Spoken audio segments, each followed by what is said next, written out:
Hello, ladies and gentlemen, and welcome back to the Steel City Sports Report, where we talk about everything Steelers, Penguins, and Pirates. I am your host, Brady Vini, but instead of talking just about the latest in Pittsburgh sports news, we are live once again to watch some live Buccos baseball. 3:40, first pitch coming up, Game 3 between the Bucks and the Snakes. What a game it was last night. Welcome back, everybody. Go into the comment section real quick. Freight Train, welcome back. Glad to see you in here today. If you are new here, please subscribe to the channel and turn on notifications so that you never miss when I am live again. I'm going to take these off here because it's kind of hard to see with them on. But welcome back, everyone. Hope you all got to enjoy what a comeback that was for the Pirates last night. An absolute insane game that was to watch, and it looked like that they were well on their way towards a second game in a row getting shut out, but they pulled through. The lightning rod, that was the impromptu entry into the game of Henry Davis, got that snowball rolling downhill, and it caused an avalanche, an offensive breakthrough, which I cannot believe I am saying about this Pirates offense, has happened last night. So let's get into what happened last night. Just talk about it. Like I said, the Bucks, they went down early in the game. An ugly first inning for Burrows, making his second career big league start. Started off the game with a leadoff home run by Corbin Carroll, a solo homer. The bases actually got loaded with 2 outs, and Burrows was able to get out of that. Shout out to Joey Bart, who made a hell of a tag to keep the game at 1-0. Then more offensive production from the Snakes. A triple made it 2-0. A single brought in 2 more runs. That was 4-0. And then a single again made it 5-0. Burrows, he only went 3 1/3 innings pitched, gave up 5 runs, walked 2, struck out 2. And Joey Wentz, he came in from the bullpen. He gave up another run. Joey Bart actually took a foul ball off the face mask last night. And when he went back out the next half inning to warm up Wentz, he got up and looked a bit nauseated, almost looked like he was going to throw up out there right on home plate, and he waved over to the trainers. Joey Bart checked himself out of the game. No doubt he is concussed. As a matter of fact, he was just put on the 7-day IL. Endy Rodriguez is now back with the team. He just got activated off the 10-day IL. So great to see Endy Rodriguez back, but certainly not great seeing him back at the expense of Joey Bart. So with Bart exiting last night, Henry Davis comes into the game. His first at bat, on the first pitch, he sees a 109.6 mile an hour, 432-foot 2-run shot that would have been a home run in any of the 30 major league ballparks. Gets the Bucks on the board. 2 runs come across there. Just an absolute bomb from Hank, and you like to see that. He's slowly, you've seen over the past couple of weeks when he's gotten into the games, him starting to come along with the bat. Surely showed off right there. Wentz, he went back out there, actually pitched longer than Burrows last night, went 3 2/3 innings pitched of scoreless ball, one run ball. Alexander Canario was in center field last night. He made a heck of a catch. And then it was in the 8th inning. The Bucks exploded. Henry Davis, 2 for 2 on the night, drove a double to the right field gap, got him on base. Another solid exit velocity, too, 108.5 miles an hour. Tommy Pham, he made it 6-3 on an infield hit, legging out a single. And then IKF doubled down the line with the bases loaded, clearing them all. And Isaiah Kiner-Falefa, I got to give him credit too. He's been slow with the bat, but you're starting to see him warm up a bit. Seems like a good collective of the Bucks batters are starting to bring it along. He clears the bases, ties the game at 6-6. Brian Reynolds, after O'Neal Cruz legs out an infield hit as well, mashes it. 3-run tank to left field. A 7-run 8th inning for the Bucks. They take a 9-6 lead. The Renegade comes on, shuts it down. The best win of the year by far for the Pirates. Absolutely thrilled to see that. Like I said, just going over the key contributors. Reynolds 4 for 4, including that go-ahead 3-run shot. The bullpen, they were good. 5 2/3 innings pitched combined. Henry Davis off the bench. He goes 2 for 2 with a homer and a double. IKF, the clutch 3-run double to tie up the ball game. So great win last night. Glad I stayed up to finish that one out. It looked like we were heading towards disaster again. The Bucks getting shut out a 10th time, but an offensive explosion against the Diamondbacks bullpen, including former Bucko from last year, Jalen Beeks. He's the one who gave up the home run to Brian Reynolds. And shout out Opta Stats for posting this on Twitter last night. The first time an MLB team averaging less than 3 runs per game entering the contest with a minimum of 50 games played came back from a 6+ run deficit to win since 1968. So the Bucks making a little bit of history there. Their offense being so horridly bad somehow found a way to overcome a 6-run deficit. Now let's move on to today. An exciting one matchup. Happy Paul Skeens Day to all of you who celebrate Skeens on the mound today against what used to be the number 1 arm for the Diamondbacks and Zach Gallen. So a good pitching matchup there. Probably one of the best pitching matchups on the day. Let's go over what the Pittsburgh Pirates are trotting out there here today. The lineup scrolling across the bottom of your screen right now. Leading off, of course, O'Neal Cruz. He is back at the top of the lineup today, still designated hitting, which, hey, I'm cool with if you're going to keep giving Andrew McCutchen's days off. And Alexander Canario, he's been hitting the ball well. Tommy Pham, he might be starting to get to at least a below average MLB player instead of just sucking. So O'Neal Cruz in the lineup, leading off designated hitter today. Brian Reynolds in right field after a 4 for 4 night last night. Spencer Horwitz again in the 3-hole playing first base. He's been an all right find for Ben Cherington this offseason. So after spending some time on the shelf, he's doing much better. Hang on, wait, that's the wrong lineup. Hang on, excuse me. Let me go to today's game. I was looking at last night's game.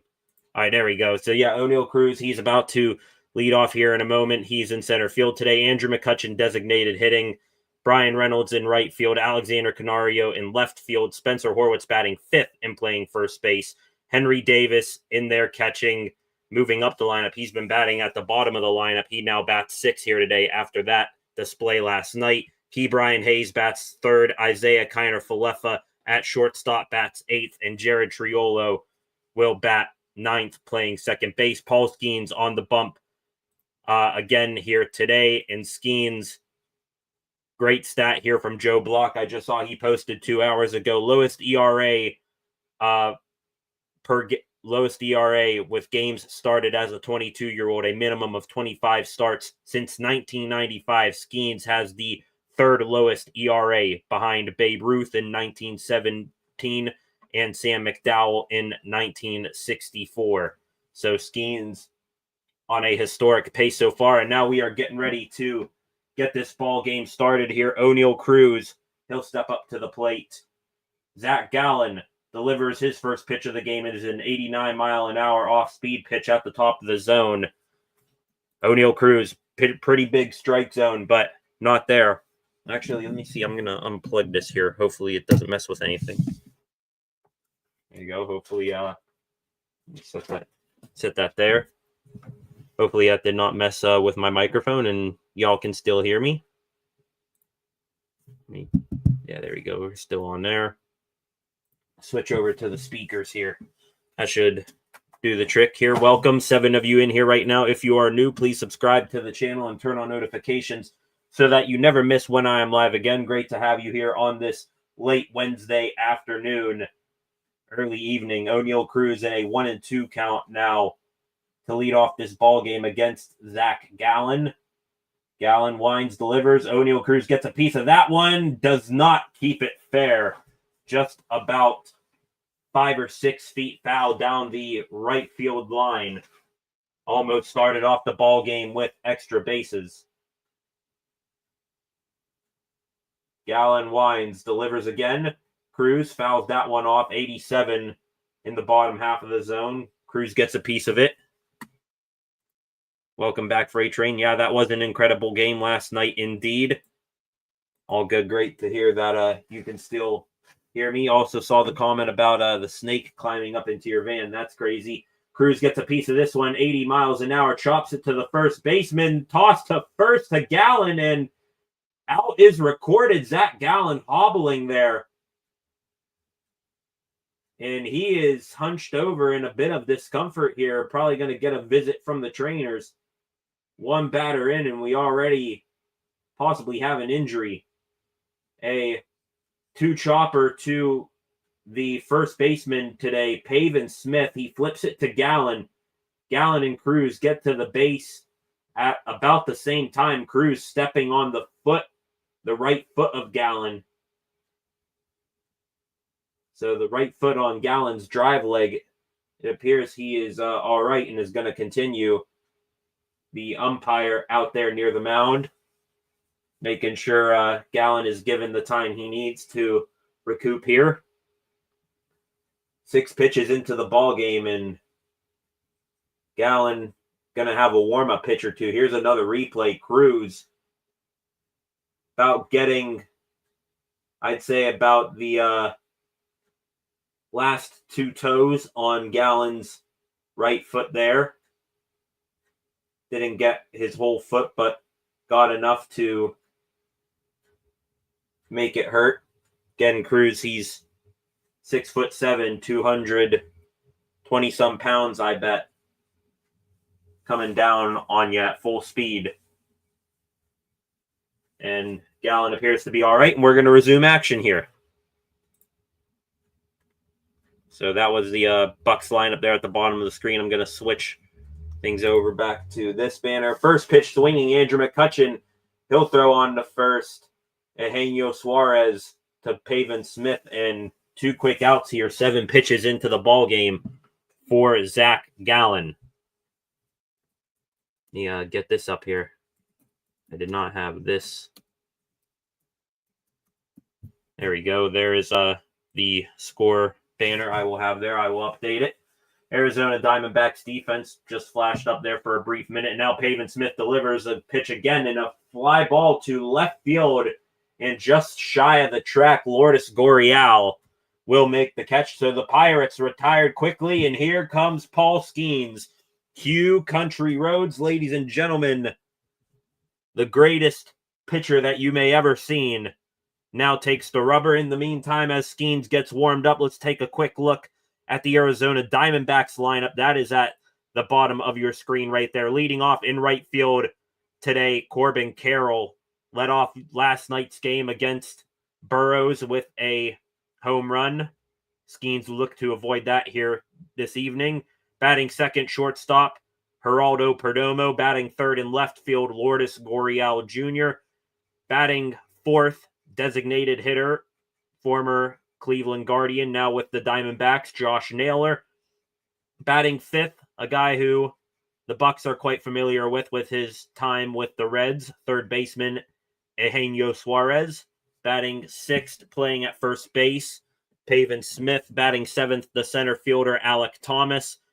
Batting eighth, second baseman Jordan Lawler. And batting ninth and catching, Jose Herrera. And with that, no Ketel Marte for the second straight game for the Diamondbacks. The Bucks have had their fair share of troubles with Ketel Marte. He is not in there again for the final game of this series. This series knotted up at 1 game apiece, and Paul Skeens looking to get Another win for the Buccos, who have been playing better under Don Kelly. And you hope last night was the offense finally breaking out for good, and they could improve greatly. There's Corbin Carroll batting .256, coming up to the plate. Some pretty good numbers across the lineup for these Arizona Diamondbacks. Within their first 7 hitters, the lowest batting average, I believe, was .229 that I saw there. Much, much better than what the Bucks have done so far this year. Paul Skeens, Tall Paul, winds and delivers his first pitch, and another first pitch swing here.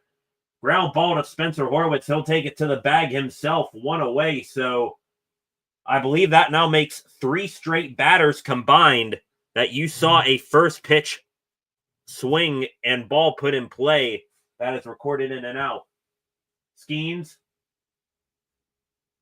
3-5 record on the year thus far, a .236 ERA, 70 strikeouts to 18 walks, a .190 opponent batting average. Now Perdomo, Paul Skeens fires a 99-mile-an-hour fastball in there for strike 1. Perdomo probably swinging the best bat for the Diamondbacks so far this year. A .301 batting average and a OPS well above .850. Skeens brings the glove up. He'll wind and deliver again to Henry Davis. 83-mile-an-hour breaking ball below the zone. Might have skimmed the dirt there a bit. Davis back in the lineup there here today. Not just because Joey Bart is injured. If Bart was healthy, Hank would still be in there. He's become Skeens' personal catcher. Fly ball here. Routine for O'Neal Cruz. He will catch it in center field. 2 away now quickly for Paul Skeens. Here's the defense for the Pirates. Canario in left, Cruz in center, Reynolds in right, from left to right in the infield. Hayes, Kiner Falefa, Triolo, Horwitz. Davis does the catching. Skeens on the bump here, the reigning NL Rookie of the Year. There's Sportsnet Pittsburgh showing a shot of Alexander Canario, who has been great. This one ripped right back up the middle. Almost caught a piece of Skeens. And Lourdes Gurriel is on here with 2 gone. That ball shot right back up at Skeens, about waist high. And almost got Skeens partially in the back or on his ribs. So a 2-out base runner here. Now Josh Naylor will come up to bat. Power lefty hitter right here. Swings and misses at a 93-mile-an-hour ball, breaking down and out of the zone. Seems like both teams so far have had the same mindset just about in terms of how they want to attack these pitchers. Get swinging early and often in these at-bats. Another pitch.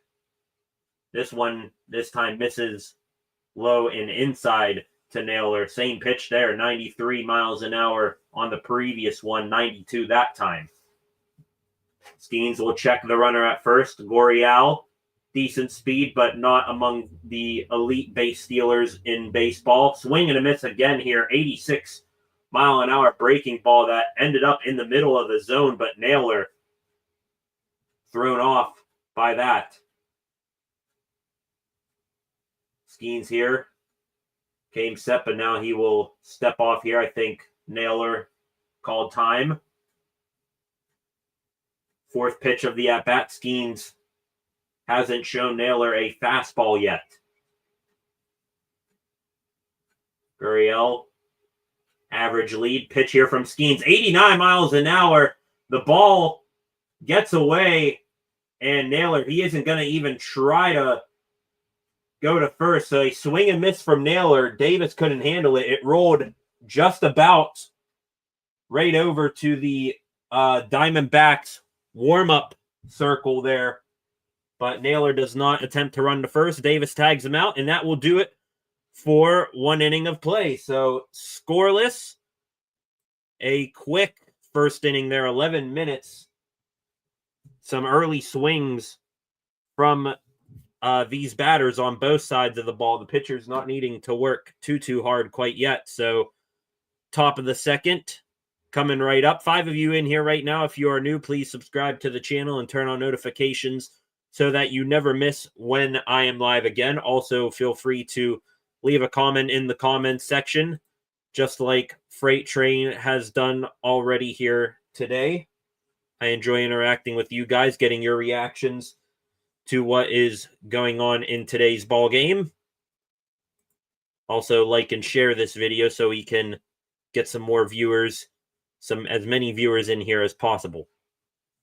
With that, and a minute or so here to talk, I said last night, instead of going live around 5:30, 6 o'clock, like how I've been doing, if we came across any other news stories for the other Pittsburgh sports teams, we would talk about them here today, and we are going to do that right now. Let's talk about real quick Steelers day 2 of OTAs.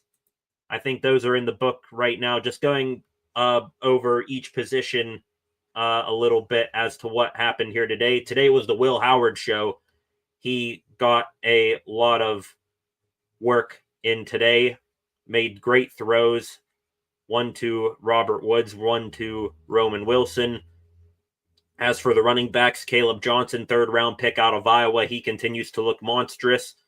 And actually, we had another number change. Running back Kenneth Gainwell, free agent signee this offseason from the Philadelphia Eagles. He changed his number from 21 to 14, the same number he had in Philadelphia. So that is a 2-position update of how OTAs have gone so far. I will continue here in the next commercial break. Now back up to bat is Alexander Canario for the Bucks here.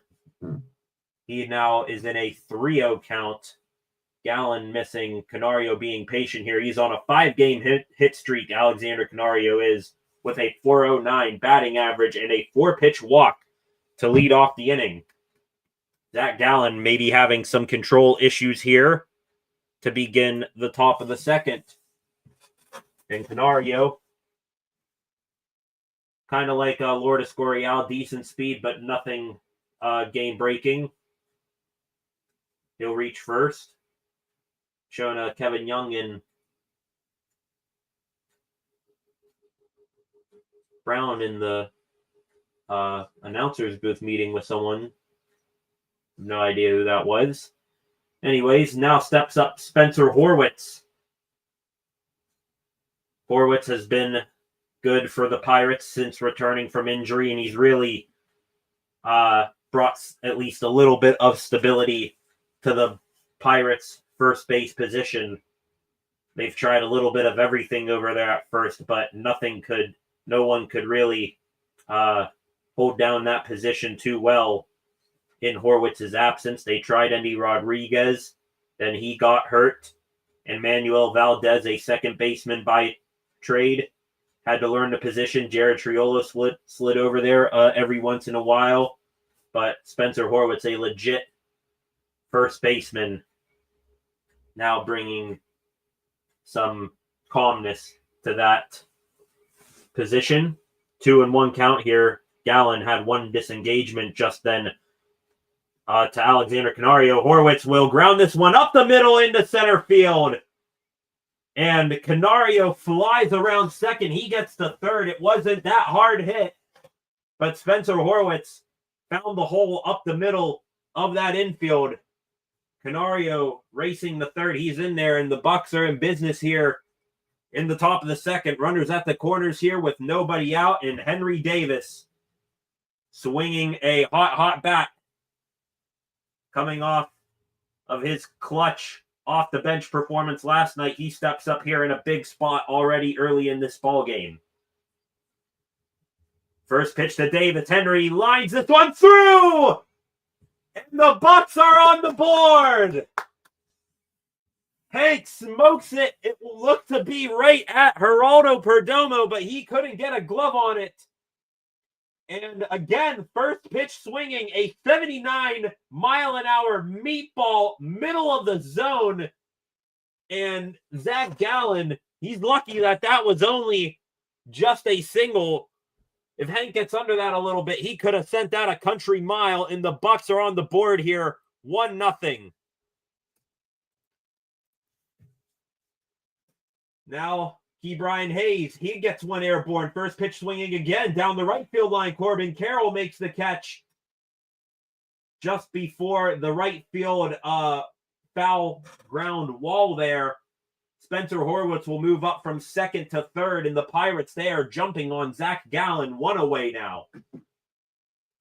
Liking what I am seeing from these Bucks. They are attacking Zach Gallen. They are taking the fight to this starting pitcher. Freight Train in the comments. God, I hope Hank keeps up with the bat. So much potential indeed. He's got the natural power.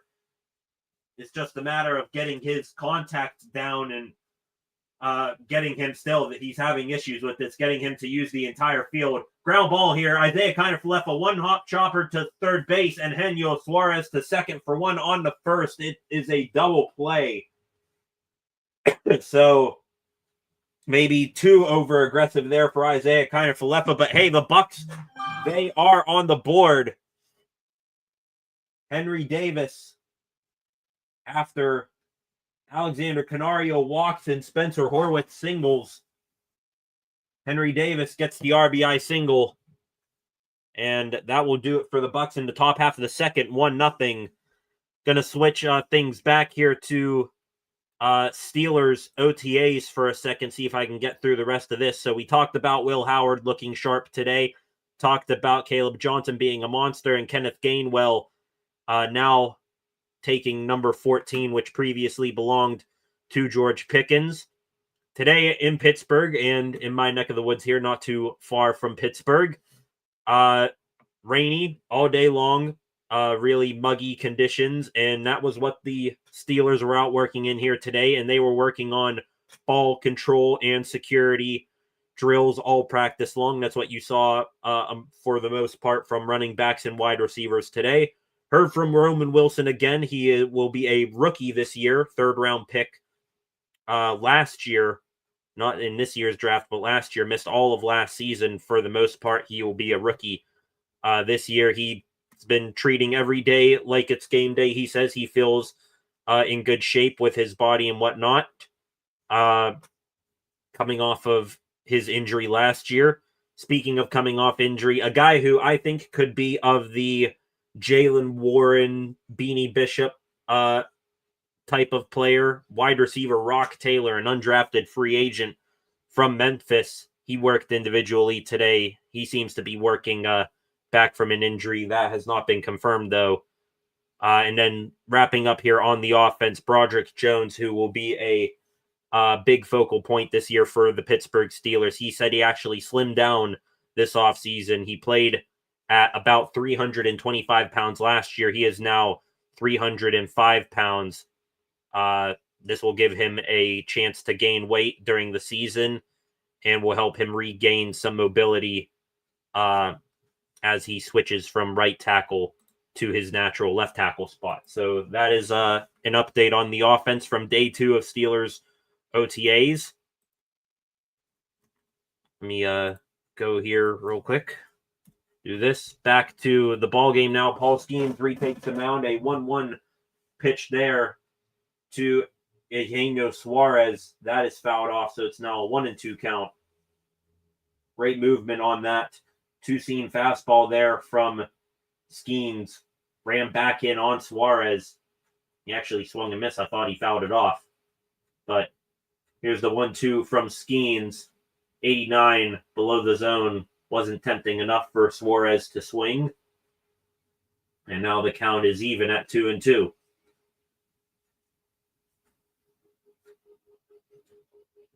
Skeens winds, delivers. Suarez drills this one down the line, but foul. The ball boy down there had to watch out. That was a screamer from Suarez. Out ahead of that pitch there. Skeens about to throw his 15th pitch of the ball game. Worked pretty effectively pitch count-wise through that first inning, even with the runner getting on base. And there's the payoff pitch there from Skeens. 98 up and in on Suarez. He gets the strikeout. Cannot handle the heat. Can Suarez. And there's one away now.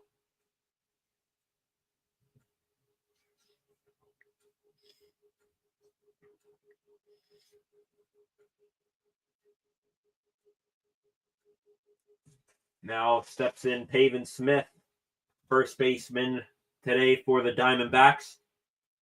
A .292 batting average to his credit so far this season. First pitch was a ball from Skeens. Second pitch here, that is going to be fouled off to the backstop. 94, a sort of check swing there from Smith, just getting a piece of it. There's a shot there of Endy Rodriguez sitting next to pitching coach Oscar Marine in the dugout. Great to see Endy back. He was activated off the 10-day IL, was dealing with a wrist injury, if I remember correctly. So, I think he was, on the mends, looking to be coming back soon from injury, but sort of being forced in there with the injury last night to Joey Bart. Check swing there from Pavin Smith. No go, says the third base umpire. It's 2-2 again, and yes, barely held up from the side view there. 2-2 count again for Skeens. Here's the pitch, and Smith again getting a piece of it. Spun out of his shoes there, barely getting a piece of it. A lot of good movement from Skeens' second and third pitches so far today. And now he looks to once again try to finish off Pavin Smith here. Fastball. Oh! 100 on the gun. Bottom of the strike zone. It was on the black. Just nicked the bottom of that strike zone box on the TV screen. Does not get the call. Henry Davis was looking to throw it around, but no damage here as the 3-2 pitch from Skeens. That is grounded to Triolo at second. Throw on the first, and easy put out there. And there's now two away.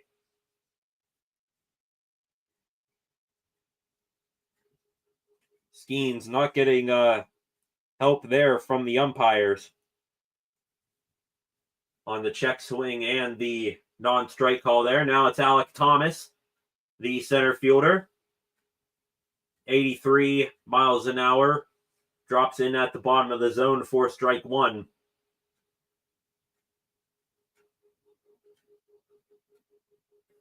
Skeens will wind and deliver again. Thomas fouled off. 0-2 now. Skeens away up. Hoping to get through this inning nice and breezy once again.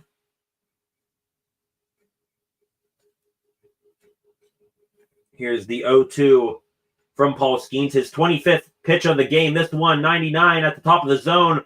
Fly ball to center field on the warning track out there. O'Neal Cruz makes the catch. Thomas gave it a ride, but didn't have enough mustard on it to get it out. And through two, the Bucks will lead 1-0. We'll be back here in a minute. I'm going to catch my breath, get a drink. We'll be back here in a minute.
Welcome back. Top of the third.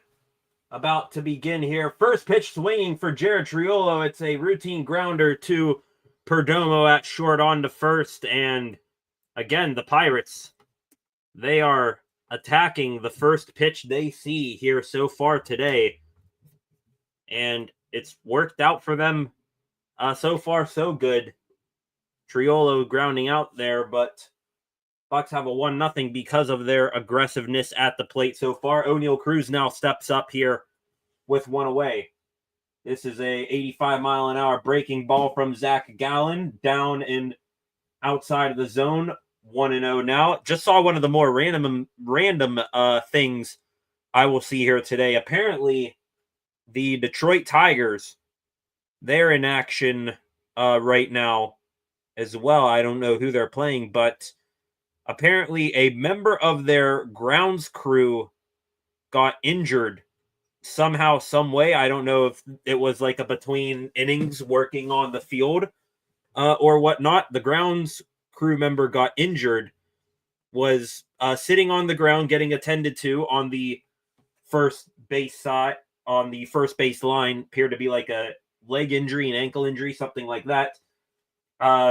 John Boy Media posted this. Apparently not too happy that they were on national or on TV giving the old middle finger salute to the camera there as they're getting attended to. So I was not expecting to see that today. Hope the dude's all right, but wow. Okay. Anyways, O'Neal Cruz 2-2 here with one away. Getting a piece of Zach Gallen's last pitch here. Fastball here from Gallen misses well outside the zone, 94 mile an hour. And now it is 3-2. And this would be good here if they can get O'Neal Cruz on the bases. He's been a base swiping demon so far this year. But that will not be the case. Cruz, he goes down on strikes, a swing and miss on an 81 mile an hour breaking ball down and outside the zone. And now Andrew McCutchen will step up to the plate. He is on a 6-game hitting streak, having a .556 on-base percentage, 8 hits, and 6 walks. No shock there that that high number of walks for Kutch. Still one of the best eyes in the game, in my opinion. 270 on the season thus far. I believe I saw a 703 OPS, if I saw that correctly. So I believe it's age 38 season. Kutch still getting it done. 0-2 pitch. Kutch grounds one here. 94 miles an hour pitch grounded to the first baseman, Pavin Smith. He had to make a heck of a stab in the air to get that ball. He runs it to first and gets the out there. So the Bucks, 1, 2, 3 down in order they go here, and that will take us into the bottom of the third inning now. Back here trying to wrap up what has gone down on day 2 of Steelers OTAs. Moving over to the defensive side of the ball. Rarely that you see this, but hey, the conditions were perfect to test this. Like how I said, the Steelers running backs and wide receivers were working on ball security drills. So too were the defensive backs, linebackers, and defensive linemen alike. They all had a football in their hand today, and they were working on holding on to that ball and working on doing that in slippery conditions in case they were to get an interception or fumble recovery. Cam Hayward, he was moving well today throughout his drills, looking really, really fast and healthy. He looks like he is going to be in store for another monster year. He just seems to be getting better with age, like a fine wine. And excited to see him next to the Steelers' first-round pick, Derek Harmon. He was also quick on his feet here today, working fast really well. Same thing goes for Y.A. Black. He was moving decently well for being a 340-pound defensive lineman. So the defensive line seems to, at least through voluntary OTAs, looks to be much improved from where they were at last year. Also, out of the absentees yesterday, 3 absentees from day 1 of OTAs yesterday, TJ Watt, DK Metcalf, and Darius Slay. Slay returned to OTAs here today. Again, no big deal that he missed day 1. These are voluntary workouts after all, and he's a veteran who's coming off a run to the Super Bowl with the Eagles. So all good that he missed day 1 and now he's back in the building, and also strong words from Joey Porter Jr. ensuring that the Steelers defense will be bouncing back from their poor ending to last season. Back to the ball game now. Paul Skeens on the bump. And an 0-1 count here to Jordan Lawler, number 10, playing second base here today. Swing and a miss there from Lawler. 0-2 now. Over his past 4 or 5 starts, we have started to see the return of the Paul Skeens of last year, the dude who has just been dominating lineups every time he pitches, and there is a strikeout looking there, throwing up a backwards K on the board. 99 miles an hour at the top of the zone. Lawler down on strikes, and he knew it. Now it's the last man in the lineup for the Snakes here today. It is the catcher, Jose Herrera, with a 196 batting average to his credit so far this season. First pitch strike again here from Skeens.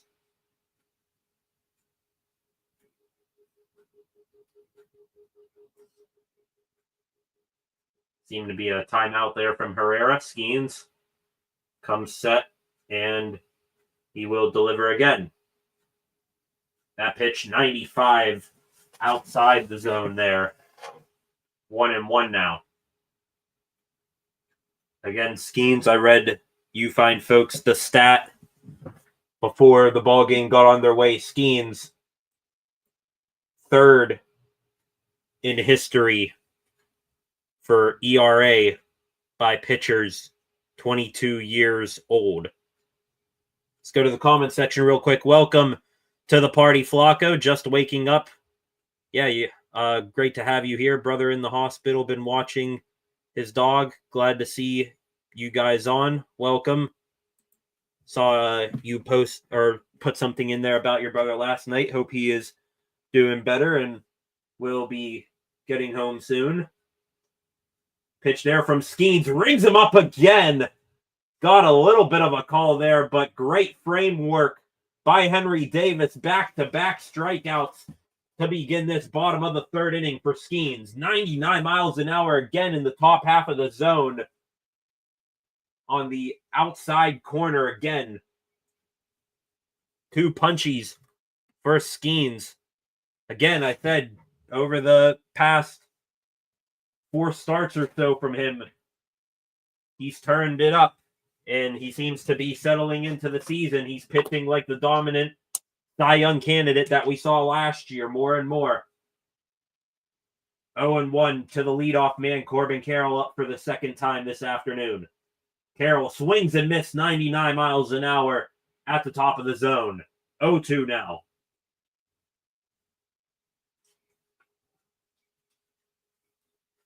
Carroll looking back at the mound after that swing like, wow.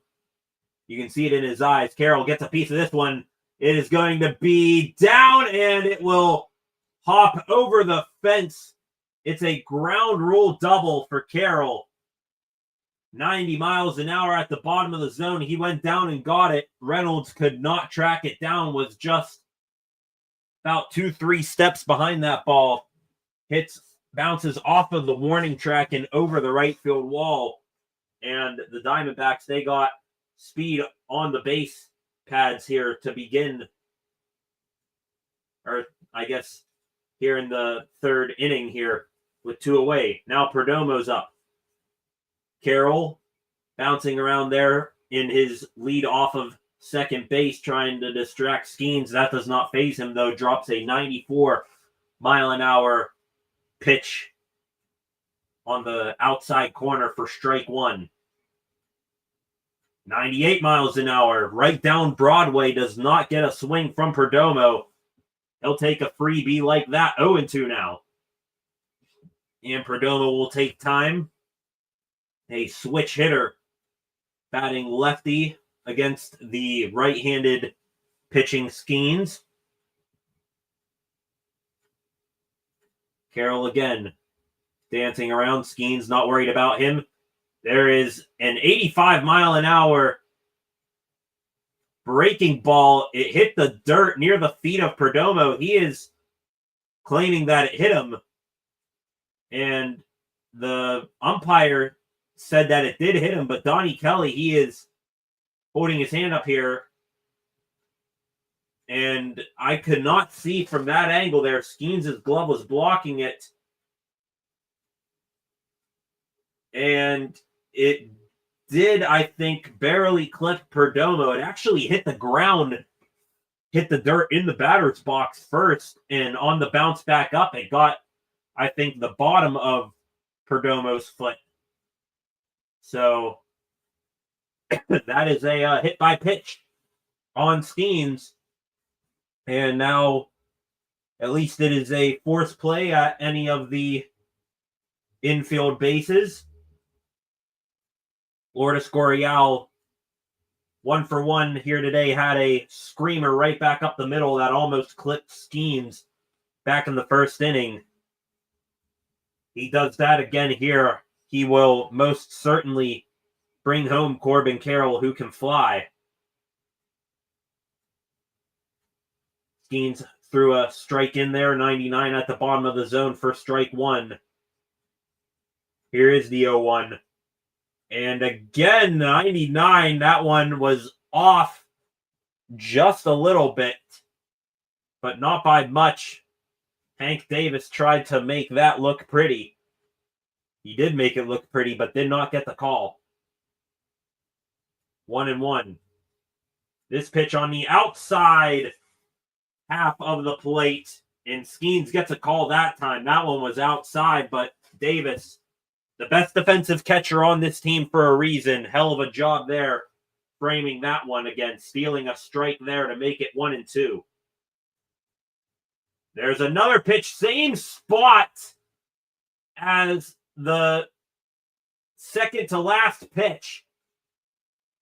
Just inside and just at the bottom of the strike zone. Hank Davis smacking his glove. He wanted that call there. He made it look great again. And there's the swing and a miss. 2-2 pitch, 95 miles an hour. I think that was a two-seamer running back in. And Skeens strikes out the side in the bottom of the third. Still remains 1-0. The Snakes threaten a bit, but do not score. Back to the comments here. Flacco, imagine Skeens in a snowball war. He'll decapitate me. Imagine Skeens. Imagine O'Neal Cruz as well.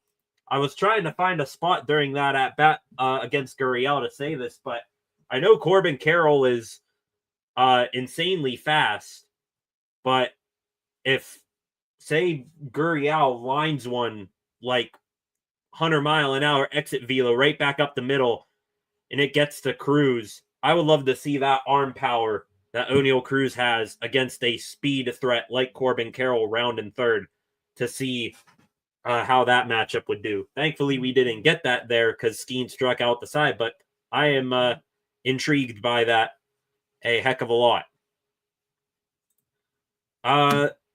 Let's real quick here get to a small news story here during this commercial break. It involves your Pittsburgh Steelers.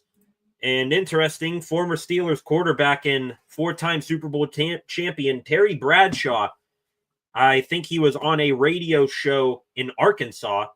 Not quite sure why. And I think this was just a random question thrown out there by a Steeler fan at whatever radio station that was. And Bradshaw, some scathing words for Aaron Rodgers and how he feels about Rodgers not potentially coming to the Steelers.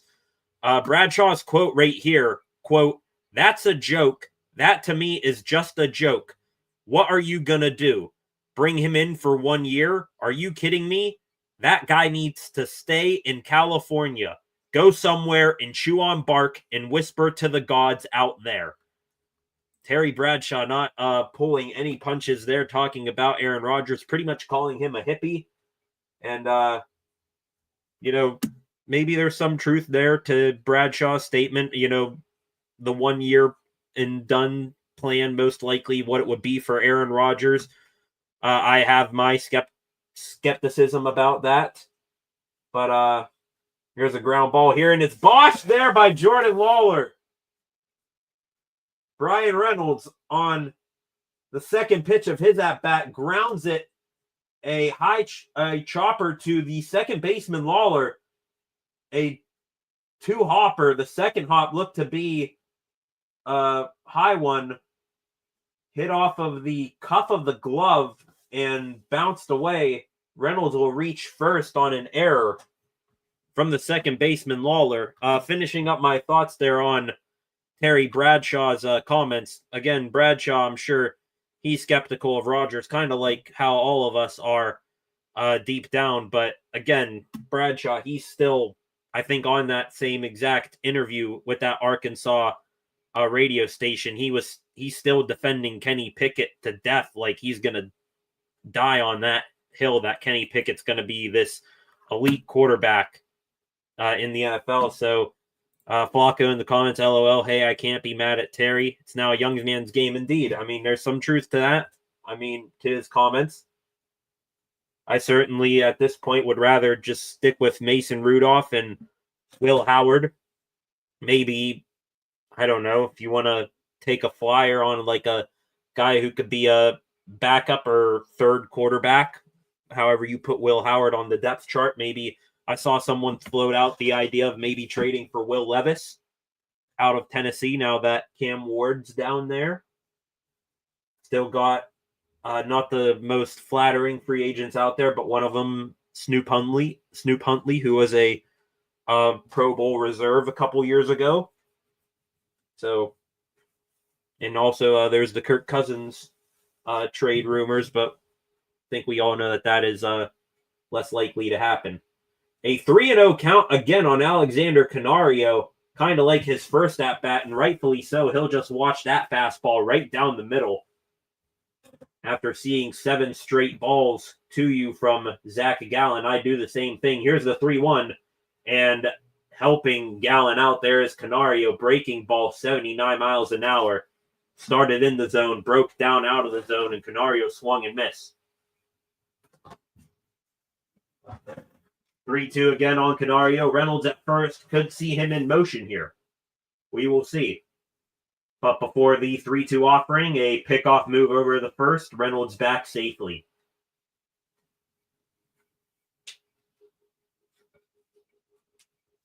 Three and two again.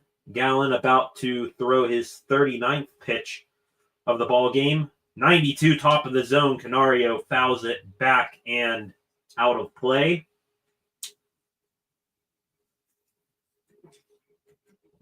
This will now make 40 pitches. Bucks doing good against that Gallen. They've been, very, very aggressive. Canario, that ball grounded to Suarez. It just stayed fair. Suarez picked it on a short hop and got that throw on the first. And Pavin Smith, the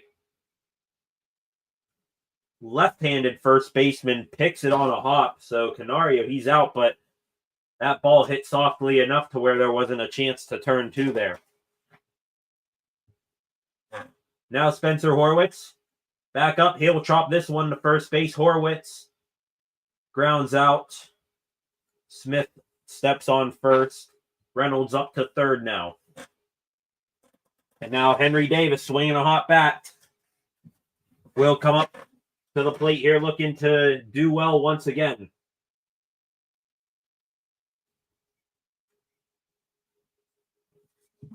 Let's go back to the comments here real quick. Flacco in there. I picture Rodgers at Burning Man's roster rather than Steelers. But he is a great, but does he still got it? That's a very tough question. He is a great. I would change is in that sentence to was.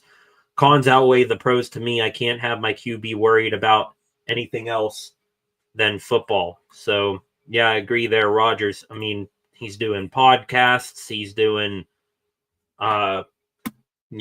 concerts, playing with squirt guns, doing Q&As, giving vague answers. Looks like he should be, getting ready for football, but he's not. Henry Davis just flew out right there to end the inning, flew out to Alec Thomas. First pitch swinging again. The Bucks today, aggressive. They got one run across because of it. And having some success against Zach Gallen, but he might be settling in now.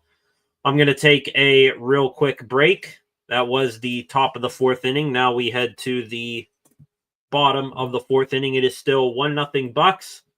Going to take a break real quick. We'll be back here in a minute.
Welcome back. Paul Skeens, he takes the mound. This one is a flare to right field, and it'll just drop there.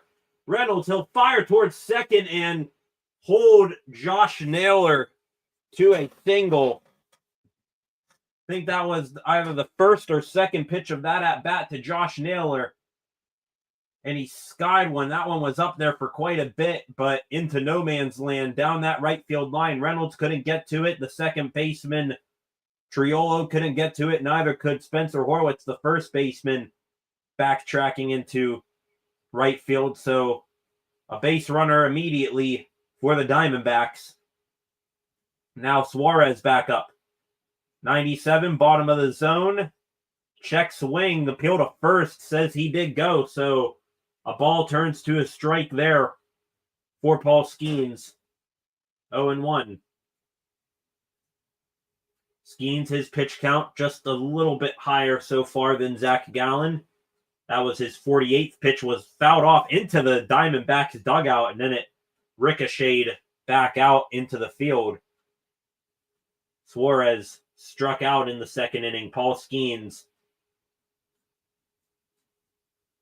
I believe he has 4 strikeouts to his ledger so far here today.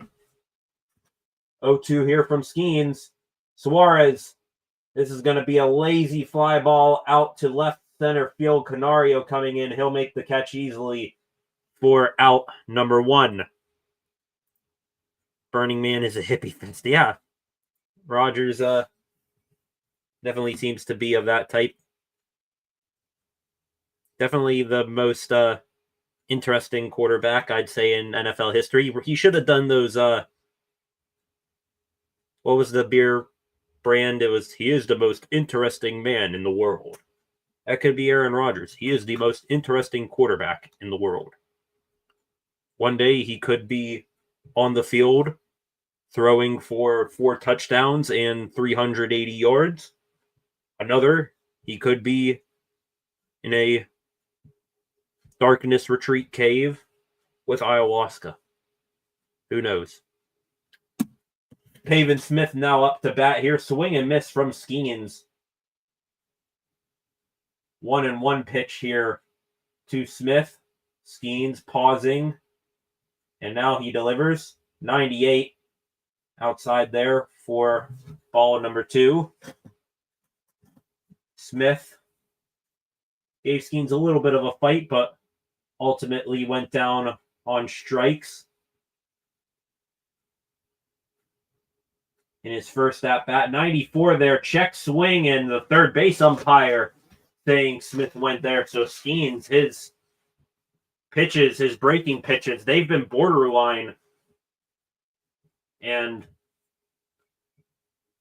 though they haven't been called, he's gotten some check swings that have gone around for strikes. Smith again fouls off this one, 93, 2-2. The count remains.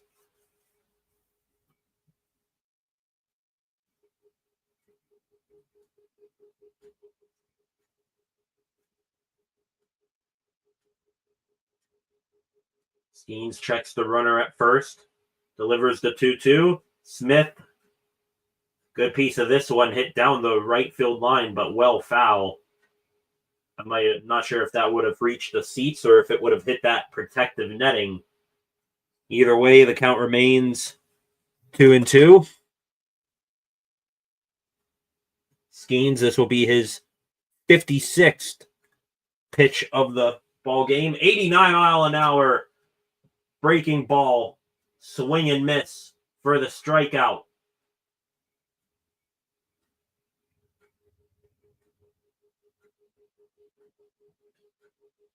Nice off-speed movement to the left-handed hitting Smith. That ball curving down and out of the zone.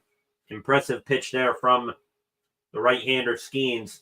Now Alec Thomas, who I believe in his first at-bat gave the ball a ride to the warning track in center field, but O'Neal Cruz was able to haul it in.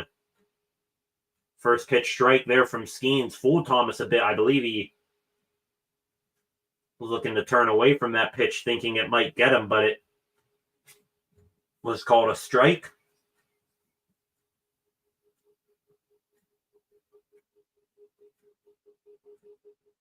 Davis sets up. Skeens, 84 miles an hour up and out of the zone.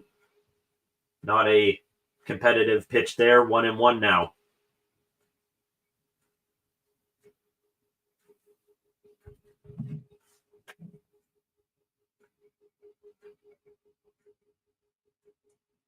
One ground ball here to Hayes. He'll pick it up at third base. Throw on to first. Well in time there to get Thomas. Great job there from Hayes to hold on to that one. And that will do it for the fourth inning. Heading to the top of the fifth, Bucks still up 1-0 here. Going to switch gears again to another news story here. Instead of football, we're going to go to the world of Penguins hockey. Cool gesture today. Not quite sure where this is in Pittsburgh, but former Penguins head coach Mike Sullivan buying a billboard space and delivering a heartfelt message to the city of Pittsburgh and to fans as they drive by. Today, the billboard says, "Thank you, Pittsburgh. Cup family is forever." Mike Sullivan. So officially, Sully bidding his goodbyes. And as much as we can probably, root against him and hold him with a little bit of animosity for going to the arch rival New York Rangers, still, though, years from now, we'll all look back and we'll remember the good times of Mike Sullivan being the greatest head coach in Pittsburgh Penguins history, coming in as the Pens head coach there in the 2015 season, getting hired up from Wilkes-Barre, and in his first 2 years as Penguins head coach, winning back-to-back Stanley Cups. Speaking of Penguins head coach, Penguins likely to hire Washington Capitals assistant coach Mitch Love, looking for more of the younger developmental type coach. Well, the Penguins, they might not be the only ones eyeing up Mitch Love for their head coaching vacancy. Dan Kingerski of Pittsburgh Hockey Now posting in an article today that the Boston Bruins, they also see Mitch Love as a finalist for their head coaching vacancy, even though they have been linked to Jay Woodcroft, the former Edmonton Oilers head coach. Back here, top of the fifth inning now, Ke'Bryan Hayes will lead things off here in a 1-1 count now. He takes that pitch there for a ball. Gallen delivers another breaking ball there, misses below the zone. Now it is 2-1. One more thing here today on two more things actually from OTAs with the Steelers here today. Strike called there on Hayes, 2-2. Broderick Jones today took a couple reps at left guard as well, where Isaac Seumalo usually lines up. I don't think Seumalo was there today. So Broderick got at least some work as a left guard. We'll see if he'll ever end up playing there in his career. Also, linebacker Cole Holcomb showing his strength, knocking down one of the coaches wearing those padding vests during a drill. And Ke'Bryan Hayes there for the Bucks. He will walk on a 3-2 pitch. So runner on here with nobody gone to begin this fifth inning. Last thing on the Pens, Marco D'Amico of RG Media. RG Media, they've been on top of some hockey news lately, saying that Marco Rossi, a pretty decent young forward with the Minnesota Wild, he is apparently on the trading block, and the Penguins, among other teams, are said to be interested in getting him. So I'd be cool with that, getting a young guy like that. Probably due for a contract here soon is Marco Rossi, but I remember he was a highly touted prospect coming out of, I believe, the U.S. development program. And hey, the more young, promising, high potential guys to the Penguins, the merrier. 1-1 here on the number 8 hitter, Isaiah Kiner-Falefa. But before the 1-1 pitch, Ke'Bryan Hayes slides back in the first safely on a pickoff move from Gallen. The 1-1-2 IKF well up and inside for ball 2. Back to the comment section real quick. That's a nice jersey. Thank you here. I always have a soft spot for these alternate road Pittsburgh jerseys. It's really become their secondary jersey, whether home or away. And a bouncer up the middle there for Isaiah Kiner-Falefa. Hayes, I think, will hold at second base, but IKF there waiting for his pitch. Grounds that one back up the middle. And now 2 on here with nobody out.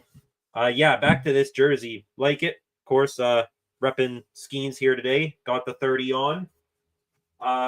This has become their secondary jersey, I think, across, whether they're home or away. You rarely see the old alternate uniforms where you just have the Pirate P right here. I think those have more so been phased out, if not outright retired. Now, hoping for some magic here from the number 9 hole hitter, Jared Triolo. He will try to get a bunt down here, but the bunt attempt is fouled off. Donnie Kelly having his team play some small ball here with 2 on and nobody out. Triolo trying to bunt the runners up in the scoring position, potentially giving himself up in the process. And now the corner infielders, Suarez and Smith, have moved up into the infield grass, anticipating another bunt attempt here. Gallen disengages here, trying to hold the runner at second. Still playing up on the infield grass. Squaring the bunt again is Triolo, and again he fouls it back. Two, you would think, decent pitches to get in play there. Triolo, both of them fouled off back towards the Diamondbacks dugout. And now 0-2 here. The infielders, they back off. Triolo going to swing away now. Does not swing at that pitch. 88 miles an hour, well below the zone for ball one. Gallen here seeing his pitch count begin to tick up. This will be his 56th pitch of the afternoon. This one here from Triolo, lined in the left field. Brian Hayes had to hold for a minute, and he will reach third, and somebody play Crazy Train all aboard for the Bucks here with nobody out. Almost similar to Henry Davis's RBI single in the second inning, except instead of going more towards center field, instead of going to the left of Perdomo, this one was hit to the right. It was just out of reach, but Hayes, like I said, he had the pause, and he actually backtracked towards second a couple steps, and then he realized the ball was down, and he had to get to third base to avoid getting thrown out by Lourdes Gurriel. And now the pitching coach for the Diamondbacks, I forget his name. They've said it a couple times in this series. They're the Diamondbacks' new pitching coach, their former pitching coach, Brent Strum, the assistant pitching coach with the Pirates. Strum, probably one of my favorite assistant coaches in the Pirates organization, made 4 World Series appearances, won 1 over his pitching coach career. And now the guy that you want up to bat in this scenario, bases loaded, nobody out, O'Neill Cruz up to bat. And a check swing there. Appeal to third, said he went. I am not entirely sure about that.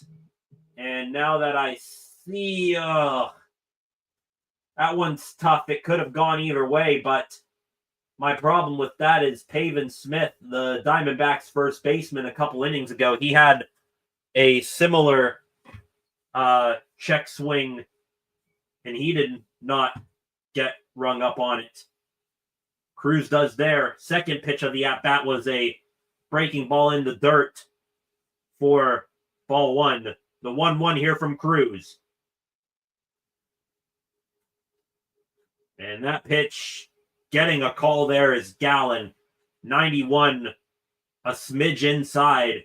Didn't touch the black, but can't complain too much. Paul Skeens has gotten that similar call. Now it is 1-2.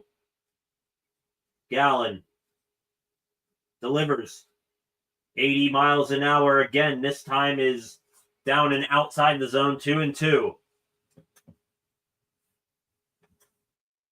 O'Neill Cruz having one hell of a season. In my opinion, I think the Kansas City Royals announced the date. I think it's September 13th for the Home Run Derby this year. Cruz could find himself in there, and he watches that one. Bottom of the zone, full count now. O'Neill Cruz in a big spot in this ball game here. 3-2. Hayes on third. IKF at second. Triolo at first. Nobody out. Cruz. Gallen delivers. O'Neill fouls that one off. Loses his lid in the process. The count remains at 3-2. Like I said, I had that somewhere here. The Home Run Derby, the Royals hosting it. I think it's still called Kauffman Field this year. Yes, September 13th. I would like to think O'Neill Cruz, at the rate he's going, breaking out into superstardom so far this year, could find himself in that. The 3-2 again to Cruz. This one grounded to the second baseman Lawler. Throw to second. It's wide and it's in the left field. A second run will come across. Rapillo puts up the stop sign at third base. It wasn't that hard hit to the second baseman Lawler. He tried to rush a throw to second to maybe attempt at a double play. And he threw it wide into left field, and a second run will come across on that error. The second error of the ball game for Lawler. And it is now 3-0 Bucks. Cruz moved up to second on that error. Triolo, he went to third on the error as well. Still, nobody out. Runners are at second and third now. And Andrew McCutchen steps up. He fouls that pitch off 95, bottom of the zone. That'll be strike one. Jordan Lawler, I believe a former high draft pick of these Arizona Diamondbacks. Still young in this league. 2 errors today. The botched the ground ball that hit off of the cuff of his glove. And now that one, a throw wide to second base, trying to attempt to turn a double play. If I were him, I would have just gone to first. O'Neal Cruz, he's too fast. He was easily going to beat out that double play attempt. You might as well get the fastest dude on the team, Cruz, out in that case and get one out.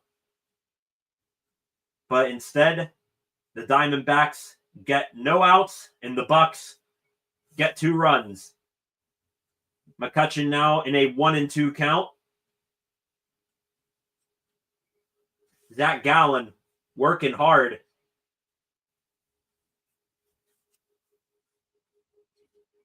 His 67th pitch. And McCutchen, he gets rung up on that one. Caught looking bottom of the zone. 89 mile an hour. Off-speed pitch there. McCutchen knew it. Has a pretty good sense of the strike zone. And now Brian Reynolds, coming off a 4-for-4 outing last night. Pickoff attempt at third base. We didn't really see that. Pitch was outside the zone for a ball, and then the camera didn't change there. The catcher, Herrera, threw to third base, maybe trying to catch Jared Triolo napping. But I assume he's safe. They didn't show it one bit. That pitch there from Gallen is a ball as well. 2-0 now to Reynolds. As I was saying, Reynolds 4-for-4 last night, including that massive go-ahead 3-run home run in the top of the 8th. Swinging and missing on that breaking ball was Reynolds. It's now 2-1. 0-2 so far in this game.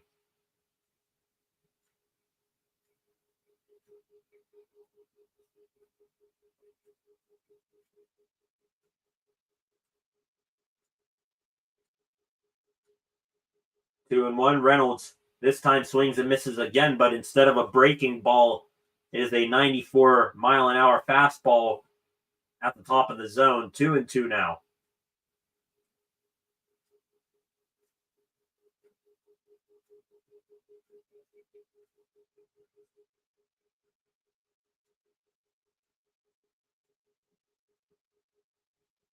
This will be the 72nd pitch of the ball game for Gallen here to Reynolds.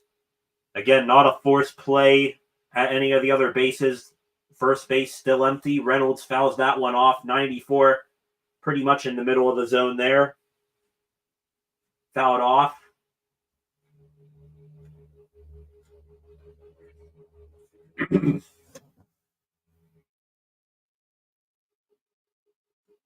Fly ball here would probably score Jared Triolo. He's got decent wills. Base hit, most likely scores 2. O'Neal Cruz, he'll be flying right up behind Jared Triolo. And there's a pitch there that might have nicked the outside bottom corner of the strike zone. But Gallen does not get the call, and now the count runs full at 3-2.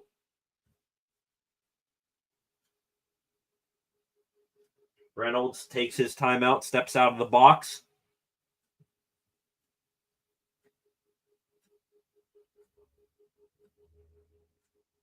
Gallen comes set. The 3-2. Reynolds just barely getting a piece of that breaking ball. Swung and missed the first time he saw that pitch. Got a piece of it, barely that time. Count remains full, 3-2. Back to the comments section real quick. I'm a sneaker collector, so I appreciate jerseys, but that one is so nice. Thank you very much, Flacco. I'm a jersey collector of sorts. I've got a bunch. Reynolds lines this one. It's caught at first base by Pavin Smith. A hell of a fight that at bat there from Brian Reynolds. He lined it hard, but it was right at the first baseman, Pavin Smith. Thankfully, Jared Triolo and O'Neal Cruz, they froze on that line drive and were able to get back to their respective bases and not get doubled off. Now 2 outs in the inning. Flacco, again, crazy that the Pirates are looking better with Kelly. Absolutely. It's not perfect, but a step in the right direction. Absolutely. The only thing I worry about here is the Bucks. You can see that they are definitely playing much, much better under Don Kelly, and he's making, better decisions. He's not perfect, but he's making better decisions than Derek Shelton ever could. But the only thing that I worry about here is that this Bucks team, which is still severely undergunned, just in terms of player personnel that they have, I'm worried that if they continue to, string together their win streak here, that is going to somehow, some way influence Bob Nutting into keeping Ben Cherington as general manager. Saying, oh look, these guys are playing better. I guess I could keep the GM for, another year. At this point, I think you're going to see Cherington once again oversee the draft and trade deadline, which is a mistake. But we'll see. Canario strikes out there to end the inning. Paul Skeens will come back on the mound. The Bucks strike for 2 in that inning, capitalizing off the error of second baseman Jordan Lawler. I'm going to take a real quick break. We'll be back here in a minute. The Bucks back on defense.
Welcome back. Paul Skeens back on the bump here for the bottom of the 5th inning.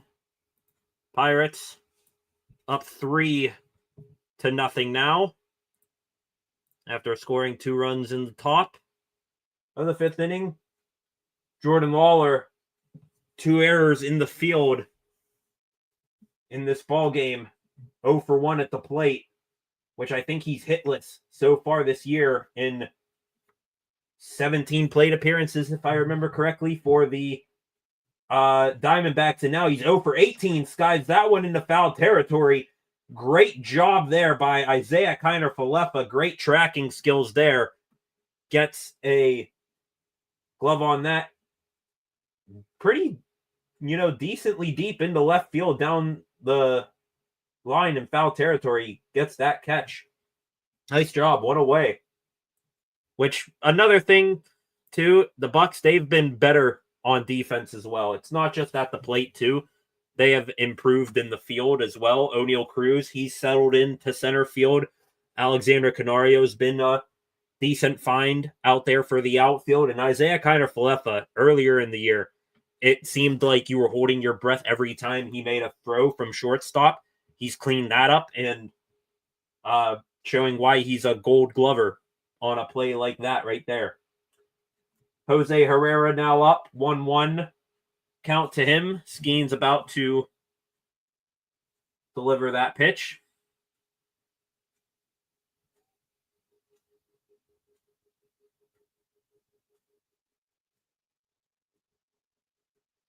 That pitch misses. 2-1 now.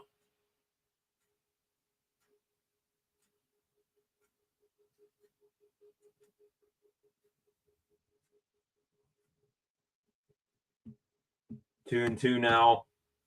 Gets a strike there on the number 9 hitter for the D-backs. Officially halfway through this game, bottom of the 5th inning. And that pitch there, in there, 98 miles an hour, well in the zone. Herrera knew it. There is another strikeout. I guess I can't call him the mustache man anymore. He's got the full beard and that now, so Skeens, I believe that's his 5th strikeout of the ball game. I'm not entirely sure. Let me go here. Where's that? That was Skeens' 7th strikeout of the game, so I am well underestimating him. 7 Ks. 1-0 pitch there to the leadoff man, Corbin Carroll. 1 for 2 is in there for a strike. Skeens 68 pitches now. This will be his 69th.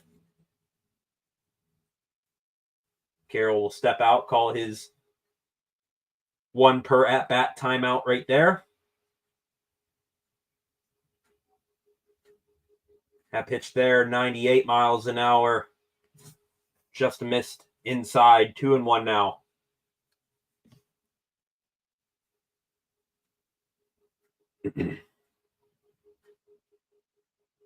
2-1 from Skeens. Breaking ball misses. Now it's 3-1. And for really the first time today, Skeens is being put in an interesting spot here. Hasn't fallen behind batters too often, but especially with Carroll.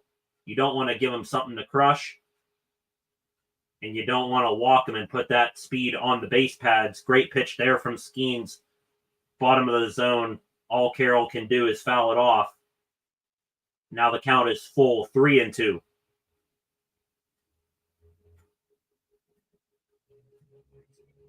Three-two again. Skeens 99. Fired in there, but fouled off again from Carroll.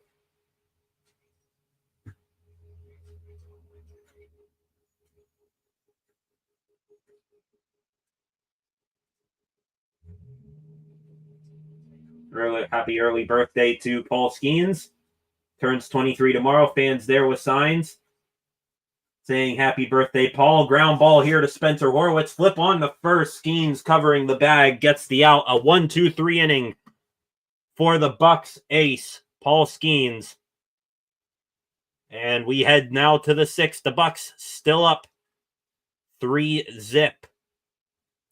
Going to take another quick break, and I will be back for the top of the 6th inning. Don't go anywhere. 7 of you in here right now. If you are new, please subscribe to the channel and turn on notifications so that you never miss when I am live again. Also, like and share this video and comment in the live section, just like Flacco and Freight Train have done already. I'll be back in a minute, folks.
Welcome back, everybody. Top of the 6th inning, first baseman Spencer Horwitz, 1 for 2 on the evening. Leads off here. 1-1 pitch here from Zach Gallen. Breaking ball not close there. 2-1 now. Pirates doing all right so far. Seem to be carrying a little bit of that momentum they built up, some of that confidence they built up with last night's comeback victory into this 3:40 game time here on the East Coast. I believe it's a 12:40 game out there in the West in Arizona. Timeout here from Spencer Horwitz for facing the 2-2 offering here. 2-2 again here from Horwitz. This ball grounded off, but foul. Real quick, back to the comments. Flacco, I saw your... Oh, there we go. Flacco, saw your comment here. You're a sneaker collector. Appreciate the jerseys. I actually, during the last break, I ran to my other room. I got my jersey collection here on the chair behind me here.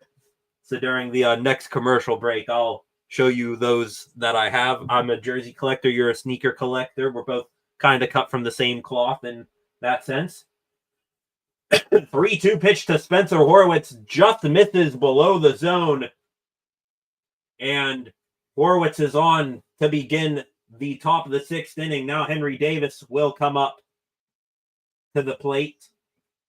That pitch pretty borderline, but not really in the zone. I could have seen it been called a strike. Could have seen it been called a ball as well. Now Hank Davis. Here's Hank. 89 misses below the zone. 1 for 2 today. I think I saw something on Twitter. Adam Frazier worked with Henry Davis and got him to change up something, and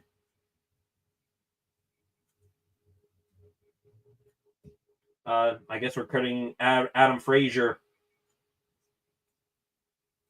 with fixing Henry Davis's swing and having him produce like this.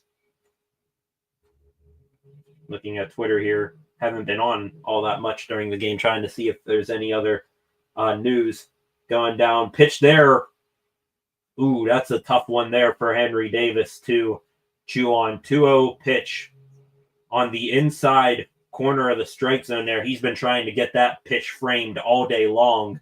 Hasn't gotten it yet, and it gets called there for the Diamondbacks. Ground ball here is just foul to Suarez. Caught that ball and was looking to come up firing for a double play. Now the count runs to 2-2.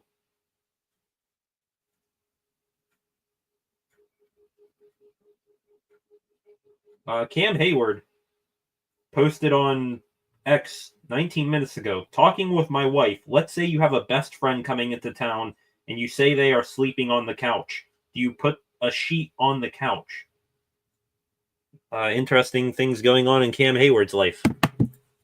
See you, Flacco. Heck yeah. Yeah, I got quite the bit. Pretty much half of my closet dedicated to it.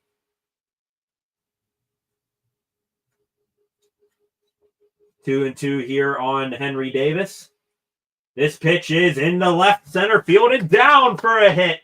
Sliding to cut that ball off, Lourdes Gurriel. Spencer Horwitz, he rumbles to third. Another single for Henry Davis. Runners at the corners and nobody out.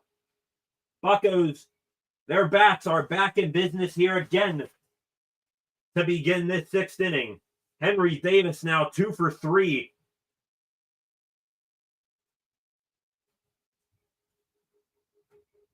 Just all around, great process there, great swing from Henry Davis.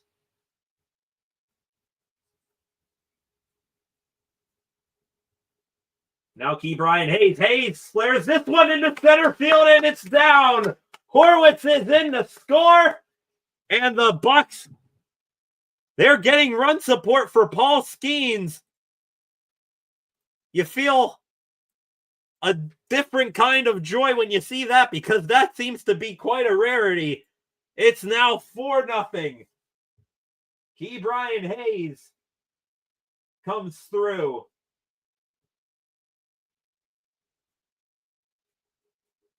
Infield was playing up pretty much, and the outfielders, they were playing deep there in case there was a fly ball for them to get under, and while they were running in, throw it home. And now Torey Lovullo, the manager of the Arizona Diamondbacks, he heads out to the mound. Zach Gallen, one of the better arms in the league, he will get yanked here. And 4-0 here. Top of the sixth, runners at the corners, no outs. A new pitcher coming on for the D-backs. Let's go, Flacco, indeed. Key making plays, about time, indeed. Now that we got a commercial break here, I got you, Flacco. So this right here, not sure if you can see this chair, a mountain of jerseys. I don't know how many, but let me start here, actually. Here hanging up right here. This is a autographed Darius Kasparaitis jersey. This is actually a charity game jersey. I played against Kasparaitis. This is where it was a silent auction after the game. I've told this story on the channel before. I got hit by Kasparaitis in that game, and my parents, they were able to get the jersey in a silent auction after the game. So Kasparaitis, he nearly ended my life in this jersey, and now I keep it as a reminder of that. Over here, this is probably, I guess, my newest edition. Also got this, Joey Porter Jr. authentic autographed jersey as well. Game authentic jersey. They got the cuffs here on the sleeves for the padding. Of course, I got the Paul Skeens one that I'm wearing right now. Also got this Ke'Bryan Hayes City Connect one hanging off the back of my chair. Moving on to some other baseball jerseys. Old Michael McHenry number 19 jersey. This is pretty small from when I was a kid. Always loved the catchers. Francisco Cervelli, Russell Martin, Michael McHenry. Shout out for it. Number 19 jersey. He changed his number from 55 back then, so I got the number 19 version. Juan Murillo.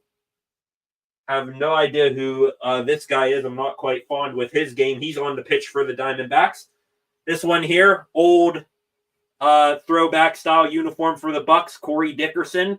For some reason, I had some sort of fascination with Corey Dickerson, one of my favorite Pirates, who was, only here for a year, if that. Got this Minka Fitzpatrick one. This is a pretty new one here. Here, a hockey one. Justin Schultz, excuse me. Fair ball down the right field line for Isaiah Kiner-Falefa. Henry Davis, he's in the score. IKF to second. Brian Hayes, he goes from first to home. The Bucks, they bring in two more. IKF swinging a hot bat. Let's go.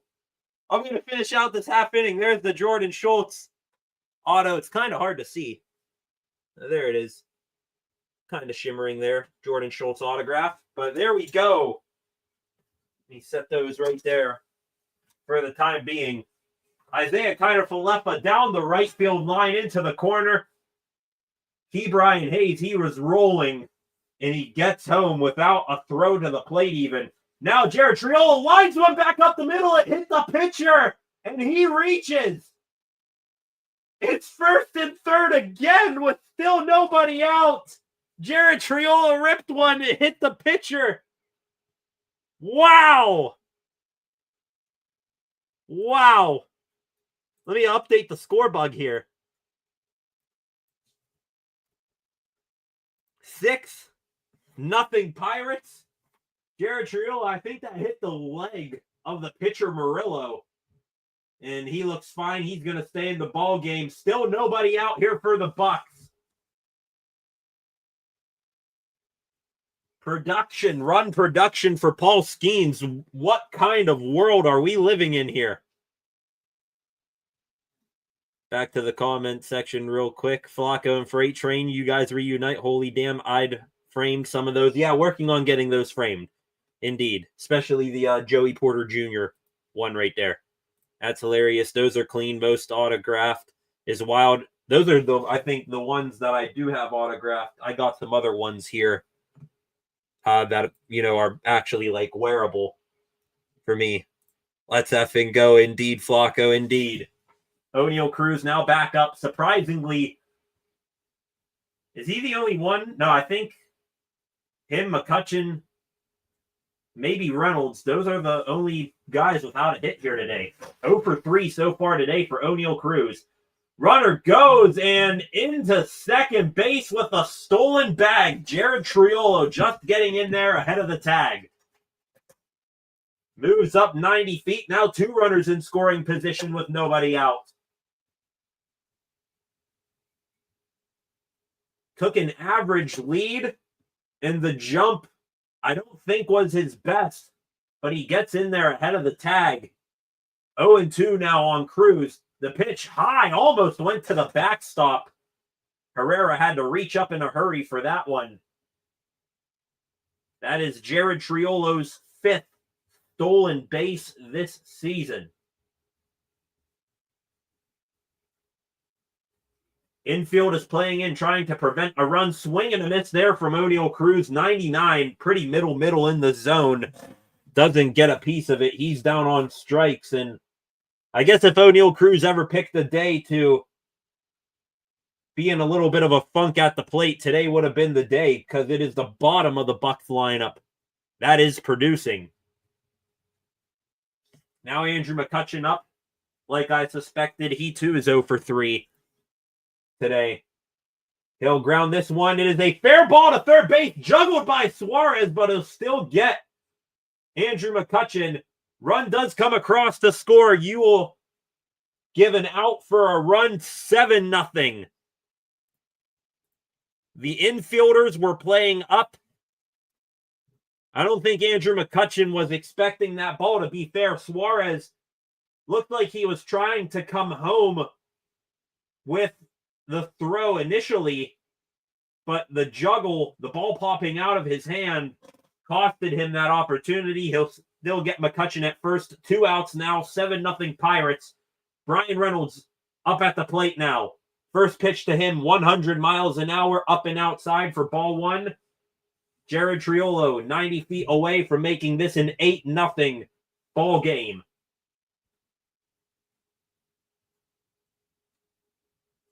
Pitch here to Reynolds, bottom of the zone. Wow. Murillo did not get the call there. It was on the black. Couldn't have walked down and placed that ball more perfectly. But another break goes the Pirates away. It's 2-0 now. 99 top of the zone, 3-0 now. Brian Reynolds could reach base. He's 0 for 3 today. The top three in this lineup, 0 for 3. Everyone else, I think, behind them might have a hit. Reynolds watches that 3-0 pitch in there, 100 miles an hour for strike one.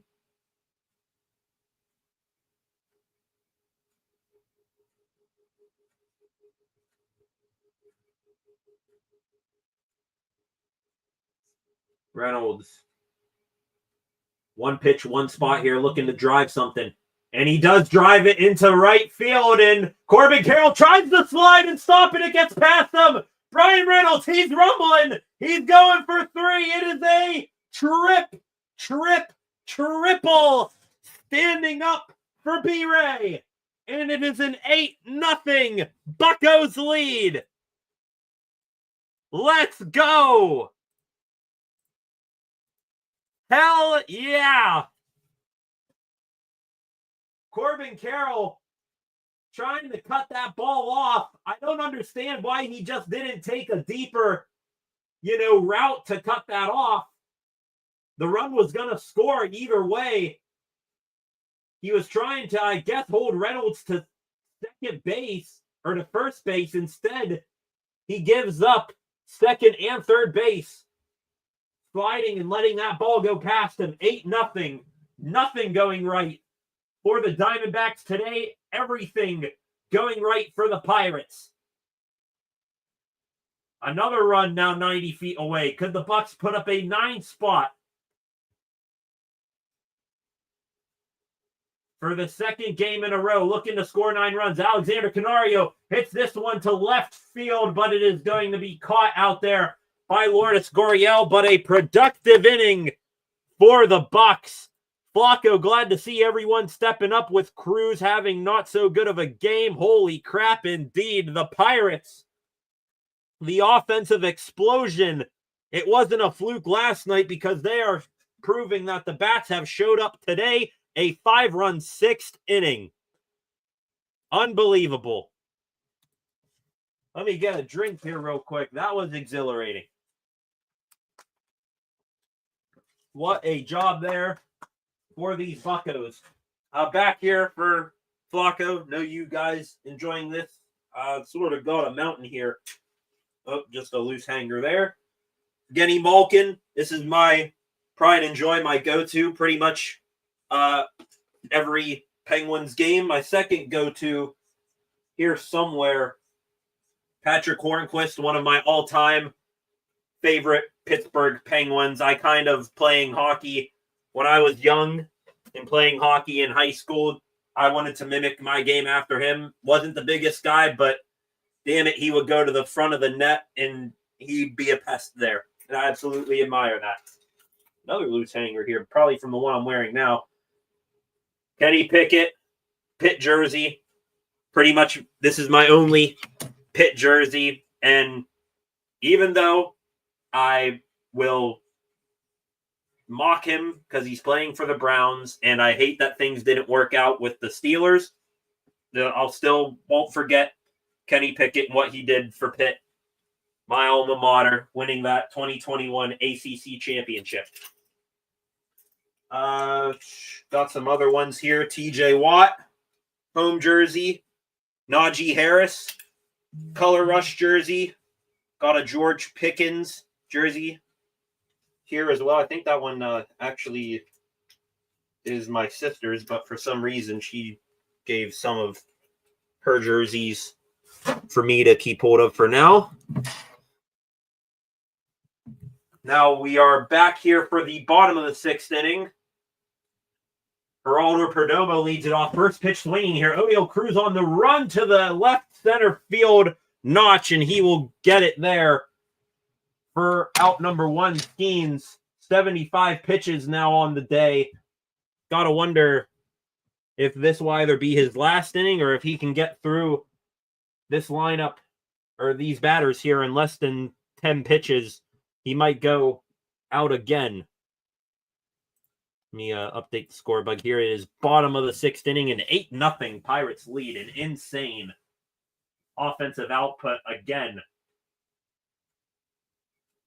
Strike one called at the bottom of the zone there to Lourdes Gurriel Jr. 2, 3, and 4 due up for these Diamondbacks. Got an old one here. Old 7, Big Ben Roethlisberger. A little bit worn down here. I want to say this was my dad's here, but you don't get rid of the legends. Good to see 7 there. Here's one from when I was a kid. Another, this one actually pretty bigger too. Troy Polamalu. Gotta love the greats. My mom's all-time favorite player, Hines Ward.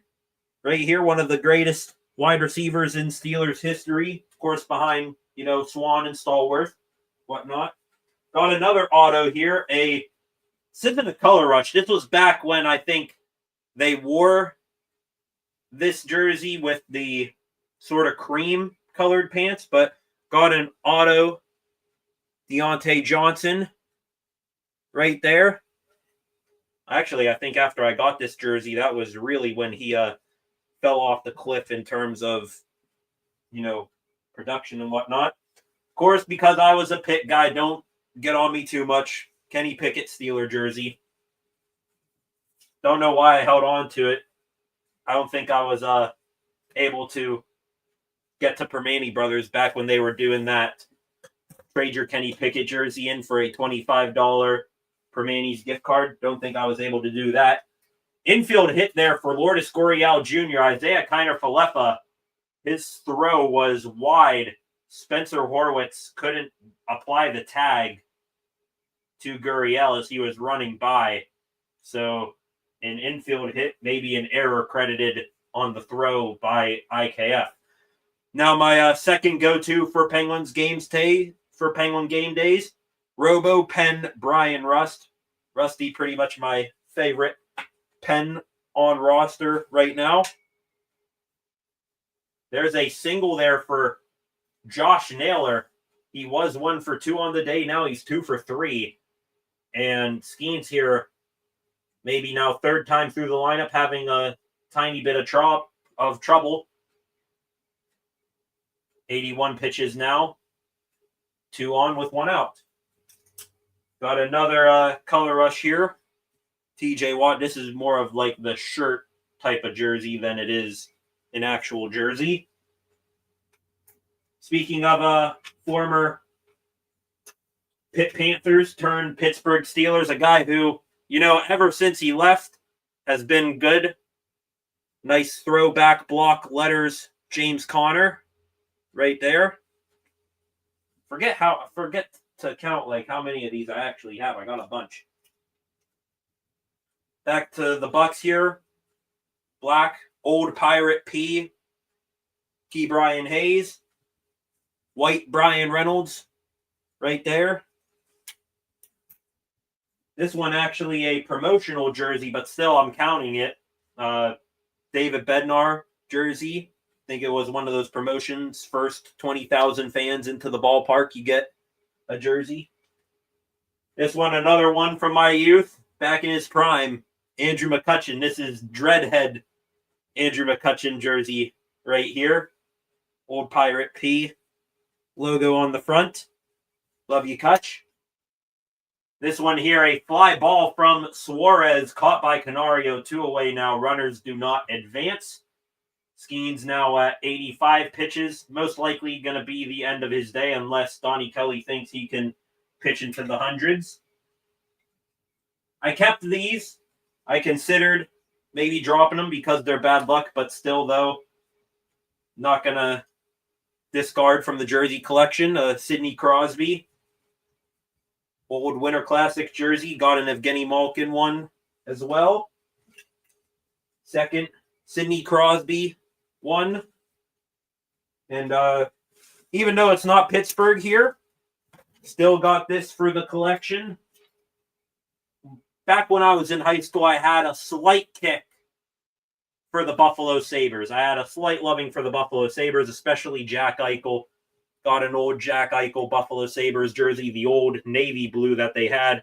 And then I got one of the royal blue that they have now. So still a Jack Eichel fan. I mean, just didn't stay in Buffalo that long. And he left for Vegas, where he's at still today. And then last jersey I got here for the time being, a Jake Gensel old alternate yellow jersey. I'll still wear this from time to time. You know, Gensel, unfortunately, his career projection was going one way, and the Penguins were going another. They sold him off.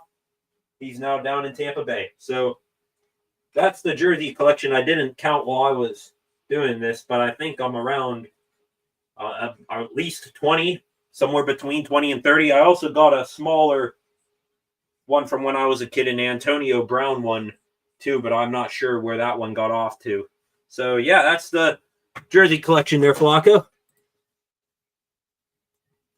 Go to the comments here. Love to see it. It's a nice Pitt jersey. Pickett was okay in Pittsburgh. Yeah. Good with all jerseys except Pitt. I became a Penguin fan when we lost the Hartford Whalers in my old state. One of my favorite wide receivers, Hines Ward, indeed. I have a Connor autographed big picture. He played at McDowell, where my parents went to in Erie. That's cool. Their freight train. Yeah, that's awesome. That's awesome. Yeah, so different jerseys, all sorts of different kinds. I'll clean this up here instead of, just staying here. I'm just going to let this stay put. I'll call this next inning standing up. How about that? But yeah, I think earlier, when I was a kid, it was Penguins jerseys. Like, I would get the occasional Pirate jersey, every now and again. Penguins jerseys, those were the ones I was collecting like crazy when I was a kid. Now that, it's more Steeler jerseys than anything. Like I said, the Minka Fitzpatrick block numbers 1. I got that one. I'm wearing that one. That's the most recent one I've gotten. And Joey Porter Jr. 1. Got that one recently too. Got some other ones in mind too. This isn't the collection ending anytime soon. Ever since Paul Skeens announced that he's going to be competing in the World Baseball Classic, I've already made a note. Paul Skeens, Team USA Baseball Classic jersey. That's going to be coming down the pipeline here eventually when those are available. That's a lot of jerseys, a lot of great ones. Yeah. And also, I tried to vary them out.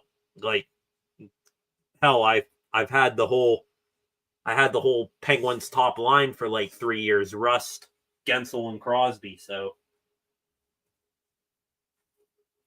I think it's a nice collection there. I'm sure your shoe collection's pretty expansive too there, Flacco. 2-2 here on the leadoff man here in the top of the 7th, Spencer Horwitz. He'll swing over top of that 91-mile-an-hour pitch from Ryan Thompson for out number 1. Let me update the score banner here. It is the top of the 7th. We will be doing Take Me Out to the Ball Game here soon. 3-2, or now it is Henry Davis, 2 for 3 today.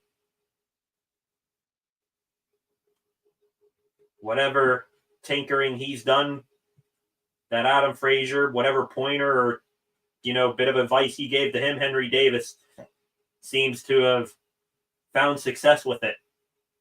Ryan Thompson, a bit of a side armor, almost throwing it his release from like down here. So new arm angle that the Bucks are facing here. Henry Davis checks his swing on that big sweeping pitch, but he held off. It's 1-1 now. Showing Frazier again. I'll have to wonder what exactly he did. I don't have the TV volume here up too loud, so I don't get, any copyright issues with Sportsnet Pittsburgh, but they've shown Frazier just about every single time Henry Davis has come up to bat. 1-2 now. Thompson, pitch, rides up and in on Henry Davis, and he was just able to turn away from that one. Some high heat coming at him would have got him in the shoulder above that elbow pad they wear right here. He's able to turn out from it and not get clipped. 2-2 now. Thompson, swing and miss from Hank. Late swing there, was maybe expecting a fastball, and instead a 78-mile-an-hour pitch gets him on the swing and miss.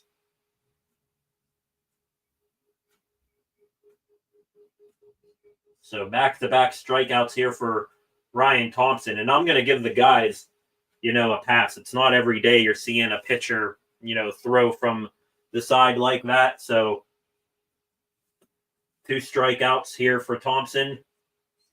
One of the rare times the Diamondbacks have sent the Bucks down in order today. He's looking to do that. Ke'Bryan Hayes now up to the plate. 1 for 2 today. Called strike in there for strike 1. Hayes batting .228 now on the season. Breaking ball again, breaking down and out of the zone, misses. 1-1.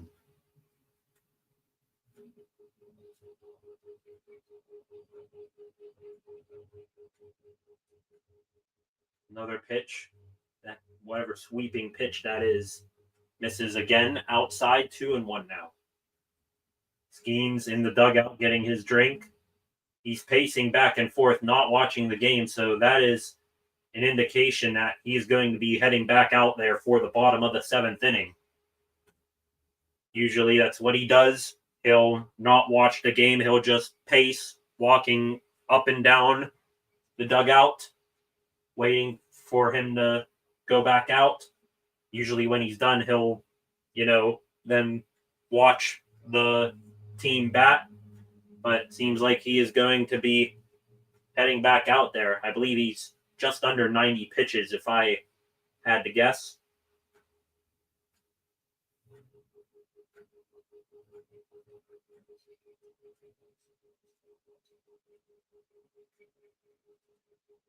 A good point there from Brown. He's like, Skeen's loving the run support, but you got to just admire how much of a machine he is.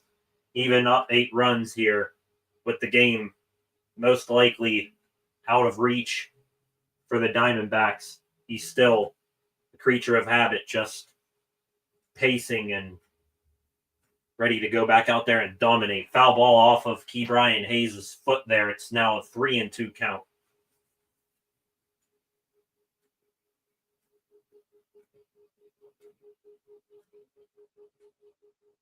Speaking of Flacco, I know you've like the autographed jersey. He's got some other bits of autographed memorabilia in this room.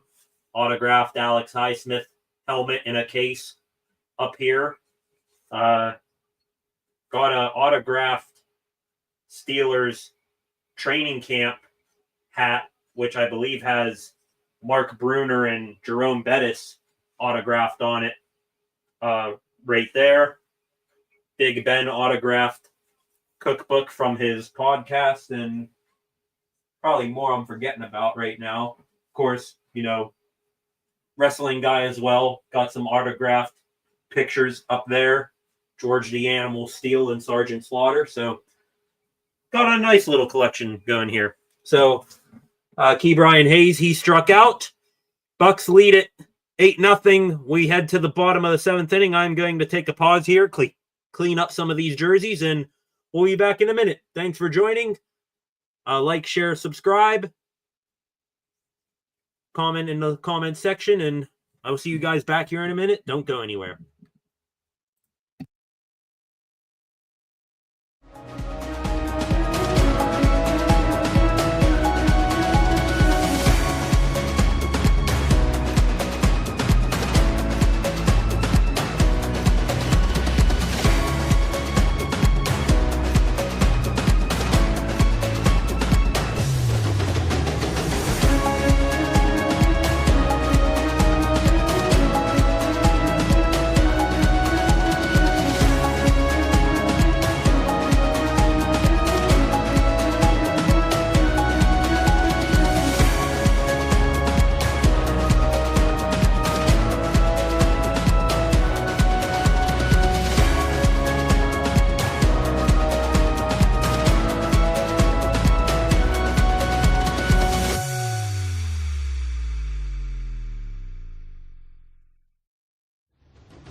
All right, we got some of the jerseys cleaned up as expected. Paul Skeens back out on the bump here for the bottom of the 7th inning. Spencer Horwitz handles that ground ball there and takes it to the bag himself pretty easily. No need for Skeens to run over and cover the bag.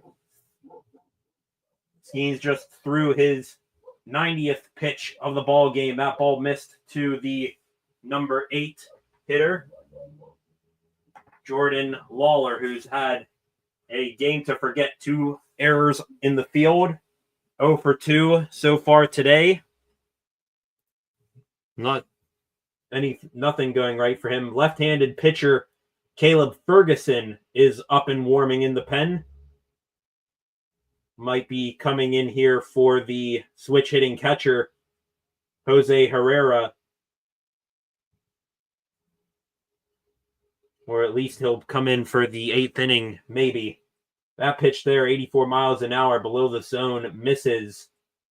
2-1 now from Skeens. Now it's 3-1, another pitch missing. And maybe a little bit of fatigue setting in here for Skeens. Let's go to the comment section real quick. Good collection of autos for sure. Thank you, Flaco. Thank you, Flacco. What's his pitch count up to, says Freight Train? This will be his 94th pitch of the ball game. It's fouled back there. And now it is a 3-2 count on the number 8 hitter, Jordan Lawler. Made me want to buy a few new jerseys. Yeah, I mean, good collection there. Feel free to. Heck, you might make me add to my shoe repertoire. 3-2 pitch, ground ball here to Isaiah Kiner-Falefa. Throw to first, beats Lawler by a step. And now it is 2 down here in the bottom of the 7th inning. Skeens up to 95 pitches here. And that is going to be it, ladies and gentlemen. Donnie Kelly walking out to the bump to get his ace.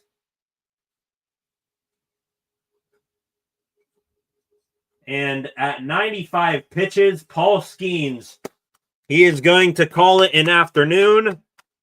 A fairly, risk-adverse, not too much of a worrying start for him. He got the run support. He shut down any spurts of hope for the Diamondbacks when they've got runners on base.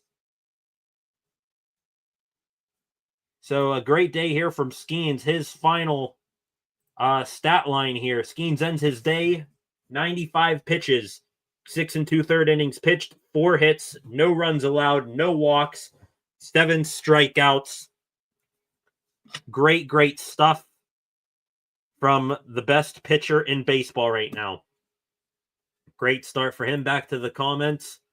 No reason to run him to 100 with an 8-run lead, but I get it. Absolutely. I mean, it's even though this season is most likely to a point beyond return, it's the season. It's a marathon. It's not a 100-yard dash here. So great job there from Skeens today. Caleb Ferguson is coming on. DK, JPJ, Skeens, Clemente, Yarmir Yager. Yeah, I mean, are those the jerseys you have or the jerseys that you want? I've wanted it forever. Okay, yeah. Got my dad a Clemente jersey for Christmas. That's cool there, Freight Train. So, yeah, I assume those are the jerseys you want then, Flacco. Save the arm, absolutely. DK Metcalf. I've held off to get his jersey just in case, something crazy like George Pickens getting traded. He's not changing his number, but might consider DK here in the future. Some other ones I'm trying to think. Like one that I don't have that I'm putting on my list of possible considerations to get before he retires. Chris Letang. Shocked that I don't have a jersey of his. I know my mom had 1 or 2 of his. So Chris Letang, he's on the list. Thinking pirate-wise, O'Neal Cruz is one I probably will need to get, especially now that he's, breaking out into his full potential. And for the Steelers, got Minka Fitzpatrick. I'm pretty content Steeler-wise right now. Maybe if Will Howard turns into something, or Caleb Johnson, maybe they'd be up there. Or Derek Harmon. Derek Harmon's actually up there too. I need a defensive line one. Caleb Ferguson now on the pitch for the Bucks. He will go against, I believe, the switch hitting catcher Jose Herrera. So after batting lefty for most of this ball game, he now bats right for the first time. Skeen's in the dugout there talking with his fellow starting pitchers, Mike Burrows, Bailey Falter, Andrew Heaney.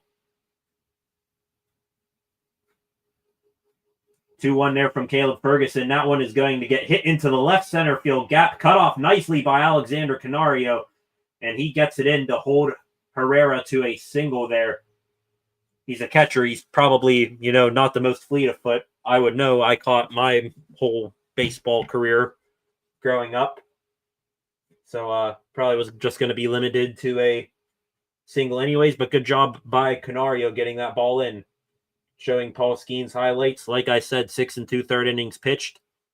No runs, no walks, 7 Ks. Just another day at the office for him, and still continuing to ascend back to the level of pitcher he was last year when he was just mowing lineups down. He did that today against a pretty good team in the Diamondbacks. Corbin Carroll swings at the second pitch he sees. It's a lazy fly ball to Alexander Canario. That is hauled in for the final out. So that ends the 7th inning. We are now on to the 8th, and the Bucks up 8-0. Gonna finish cleaning up these jerseys here. I will be back in a minute. Do not go anywhere.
Welcome back. We are getting close to wrapping this one up. The Pirates about to begin their turn with the bats here in the top of the 8th inning.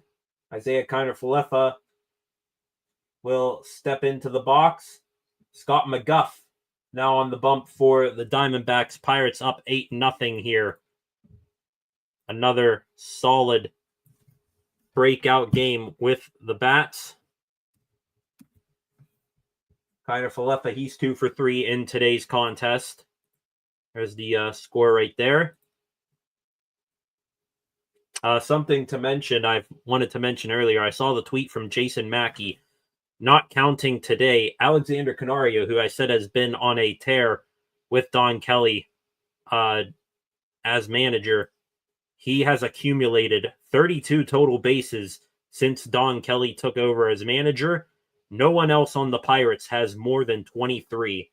And Canario, I think he's made it around the bases a time or two. Isaiah Kiner-Falefa drives that one to the gap in left center field. It hits down and over the wall for a ground rule double. 3 for 4 today for IKF. Got every stitch of that baseball. Did a little bit of a bat flip like he knew he got a good hit. Might have thought that one was out to the deepest part of the yard. 413 out in that left center field gap. And he is on second. Another base runner to begin the inning for the Bucks. With nobody out, Jared Triolo, he's 2 for 3 today as well. He's up here looking to come up big. Pirates, could they, for the second game in a row, put up 9 runs? And Triolo swings, fouls that one off. He might have gone down to a knee there, maybe twisted his ankle, but he appears to be all right. 0-2 now on him. Let's go over to Twitter, see if anything is going on. Great day for Paul Skeens. A standing ovation from the Pirates fans in attendance there.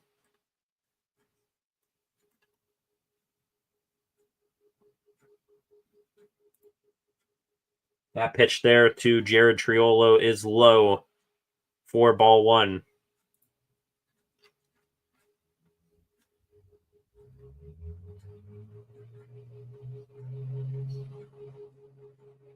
There's a strikeout of Triolo, an 85-mile-an-hour pitch there in the zone. Triolo could, I think he might have nicked it, but it's a strikeout. O'Neal Cruz, 0 for 4 today, trying to figure something out.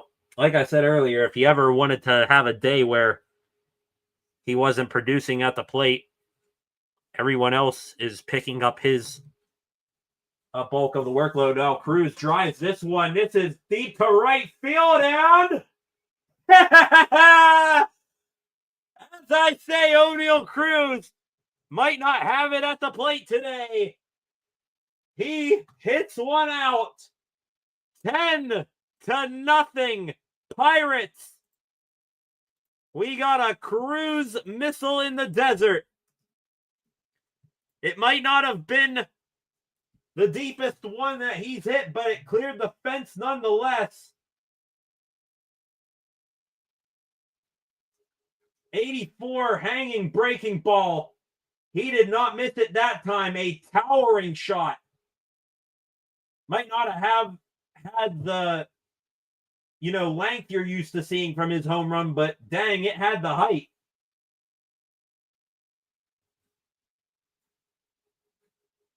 Now Andrew McCutchen up here. Bucks hit double digits for the first time in a while. Andrew McCutchen now up 0 for 1 or 0 for 4 today. He's in the 0-2 count now.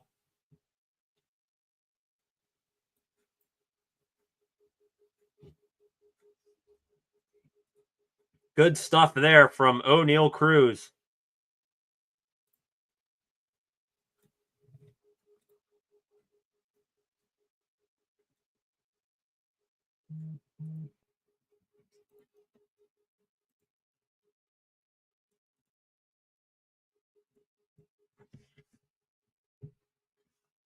Andrew McCutchen, he goes down, flies out to Carroll in foul territory down right field. So Kutch, he'll go 0 for 5 on today unless, the Pirates keep producing runs here and they circle back around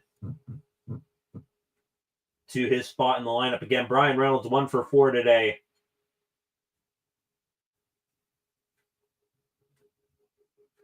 Steps up, takes ball 1. Cruz still giving fist bumps in the dugout there. Brian Reynolds swings and misses. 85-mile-an-hour breaking ball for strike 1. The Pirates offense, how about it? Again, busting out the lumber against the Diamondbacks. And I said earlier in the broadcast, you might see O'Neal Cruz, if he's an all-star, make the home run derby. That improved his resume that much more right there. 2-1 now on Reynolds. He reached on an error and he tripled today. 93-mile-an-hour fastball. That misses well below the zone. 3-1 now. Reynolds in a hitter's count once again.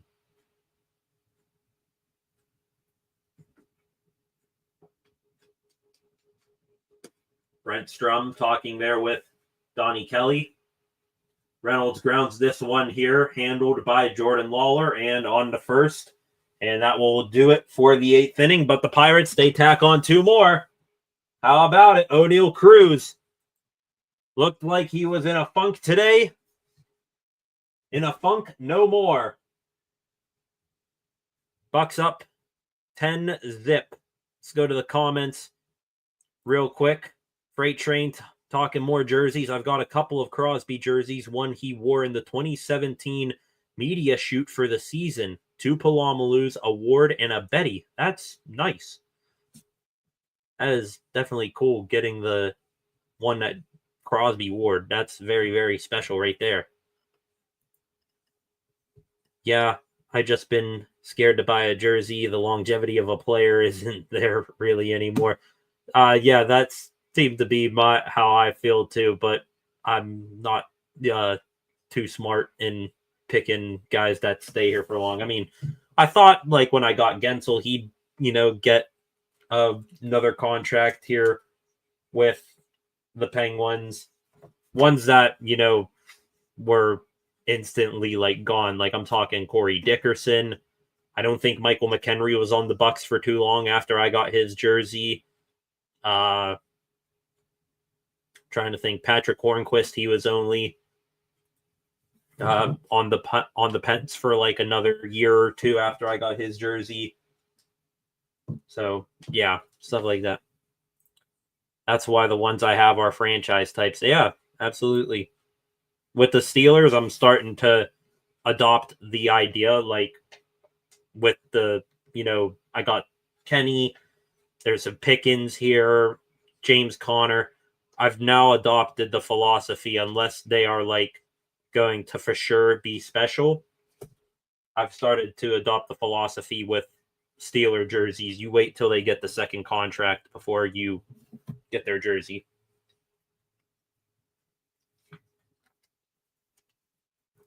Pirates game back from commercial break. Caleb Ferguson, he is back out there on the bump after facing one batter in the bottom of the 7th inning. He will face Geraldo Perdomo, the number 2 batter in this lineup. Let me move this over. There we go. I had to move the Casparitis jersey there over a bit. The sleeve was blocking part of the screen. Perdomo, he will pop this one into foul territory. Horwitz chasing it, but it's going to hit off of the protective netting and fall foul. Up by 10. Tanner Rainey gets up in the Bucks bullpen. He will come in and look to cruise the Bucks the rest of the way after Ferguson gets some more work here. 94-mile-an-hour fastball, and wow, does not get a call there on the inside half of the strike zone. Henry Davis was ready to throw it around. Caleb Ferguson, he was walking back behind the mound to get the ball after it gets thrown around, but he doesn't get it. The call there.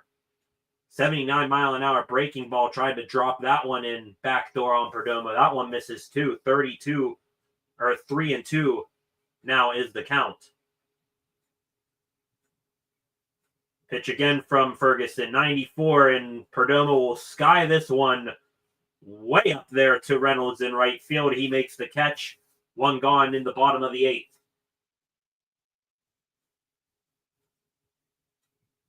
There's a look there in the dugout at Mitch Keller. He will be on the bump for the Bucks in their next game. And Donnie Kelly is out to the mound here, and he is going to get Caleb Ferguson. So Fergie only needed to face 2 batters, and now Rainey will come in to face Lourdes Gurriel and Josh Naylor. So we got a pitching change here. Bucks off tomorrow, nothing going on Thursday, and they will be back in action. Another West Coast series. This a weekend series against the San Diego Padres. Padres 31-22 on the season. Keller, he will pitch Friday. That's a 9:40 start time against Nick Pivetta, the former Boston Red Sox. Saturday, Bailey Falter will go against Dylan Cease, one of the better pitchers for the Padres. He threw a no-hitter last year. That too is a 9:40 game Saturday night. And then Sunday, a 5:10 evening game, Andrew Heaney against Randy Vasquez. So that is how the Bucks look for the second series of their West Coast road trip. Looking to finish up a series win against the Arizona Diamondbacks. Everybody on Twitter having a grand old time. Paul Skeens getting run support. Something that we thought was impossible. Paul Skeens, after going 6 2/3 today, now a 2.15 ERA this year.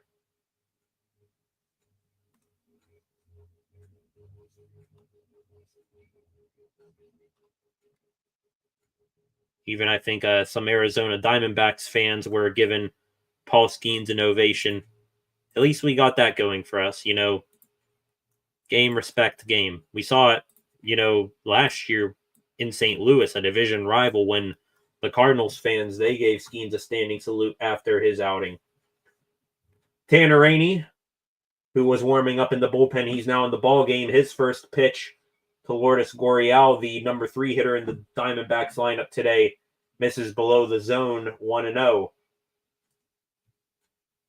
Gurriel 1 for 3 on the day, swings over top of that 87-mile-an-hour breaking ball for strike 1. Back to the comments. Flacco, true that.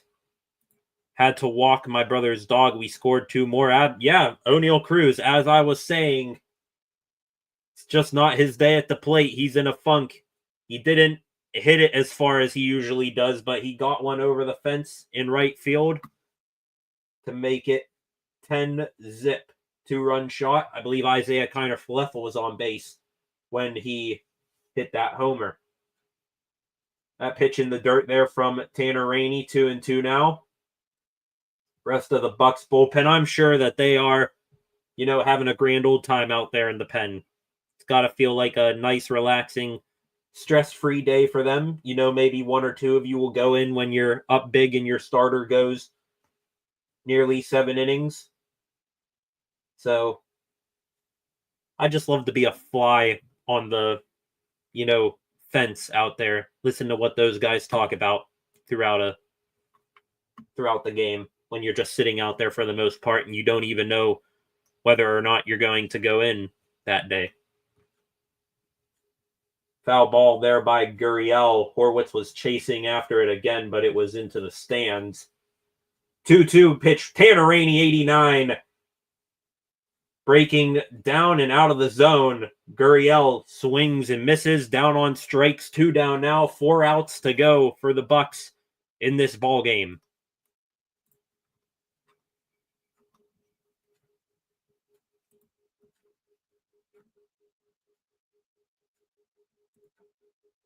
Apparently, Michael McHenry on Twitter showed you his jersey earlier. O'Neal Cruz apparently made a change from a black to a lighter color bat. So guess a bat makes a difference. Hits it out with the new bat. I keep seeing the June is coming meme with Brian Reynolds up there. Reynolds turning it on here. Started off the season slow, but he might be starting to figure it out. Tanner Rainey gets a ground ball to Isaiah Kiner-Falefa on the first, and that will do it for the Diamondbacks in the bottom of the 8th. Bucks, one more go at it with the bats. Maybe looking to put a cherry on top of this already impressive and delicious 10-0 lead. I'm going to take one final break for the ball game. We'll be back here in a moment.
Here we go. Final frame of action out in Arizona. Alexander Canario will lead off the top of the 9th for the Pirates. And along with Andrew McCutchen, he is the only Pirate that does not have a hit in today's ball game. He did walk, so he's only 0 for 3. But maybe he can change that right here, right now. Batting cleanup today. So it shows you how much confidence Don Kelly has in this guy. Back to the comments. Man, guys, I'm installing flooring and it sucks. Sold the big house and moved to the country into a modular, and the joint in the middle wasn't level. Rough to level everything. Congrats on the move there, Freight Train. Hopefully everything goes all right. Started that back in December. Cool there. Hope that all gets better. Moving out of the city, moving into the country. More peaceful life out there, that's for sure. Being a city dweller myself here. 0 for 2 now on Canario.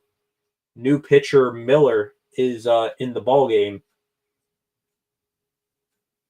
At what point do you think if the Bucks maybe get another run or two here?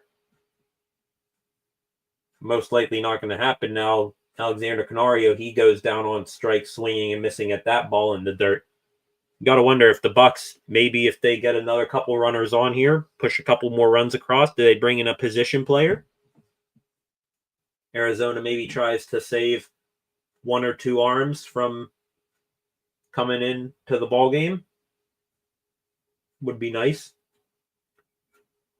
Spencer Horwitz, it's his spot now. The Bucks getting some guys on their bench in at bat here. Nick Solak, who we have not seen in some time, plays a little bit of first, can also play the outfield a bit. Utility player.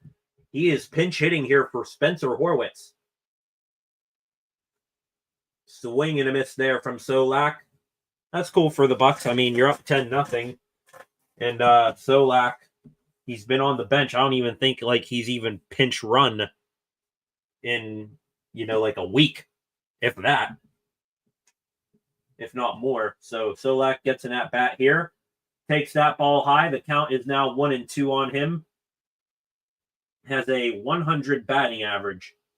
And it's not because of, him being horrible. It's more of a lack of attempts. batting average there. Takes that ball outside and a bit low. 2-2 count now. Maybe he drives one out here. Harnesses the power of that 46 right there. Of course, speaking of one of my mother's favorite Pirates, Garrett Jones. This one here is just going to be a flare with some backspin to the second baseman, Lawler. He catches it in the air for the out. So Solak, he goes down. Henry Davis back up here for the fifth time today. 2 for 4. Can he get a third hit here? He's been unbelievable.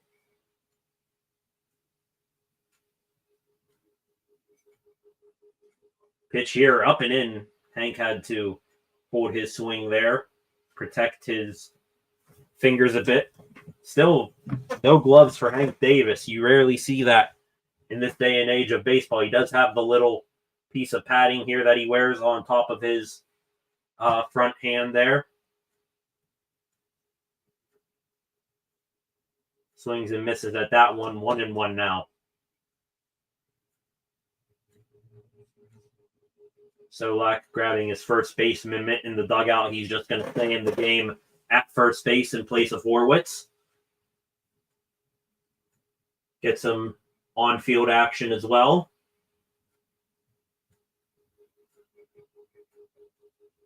Also, good day for Davis. It also protects you from potentially using Andy Rodriguez today. He's fresh off of the injured list, I know, but still, though, you might want to give him an extra day or two off before you get him back into the lineup to make sure he's fully healthy.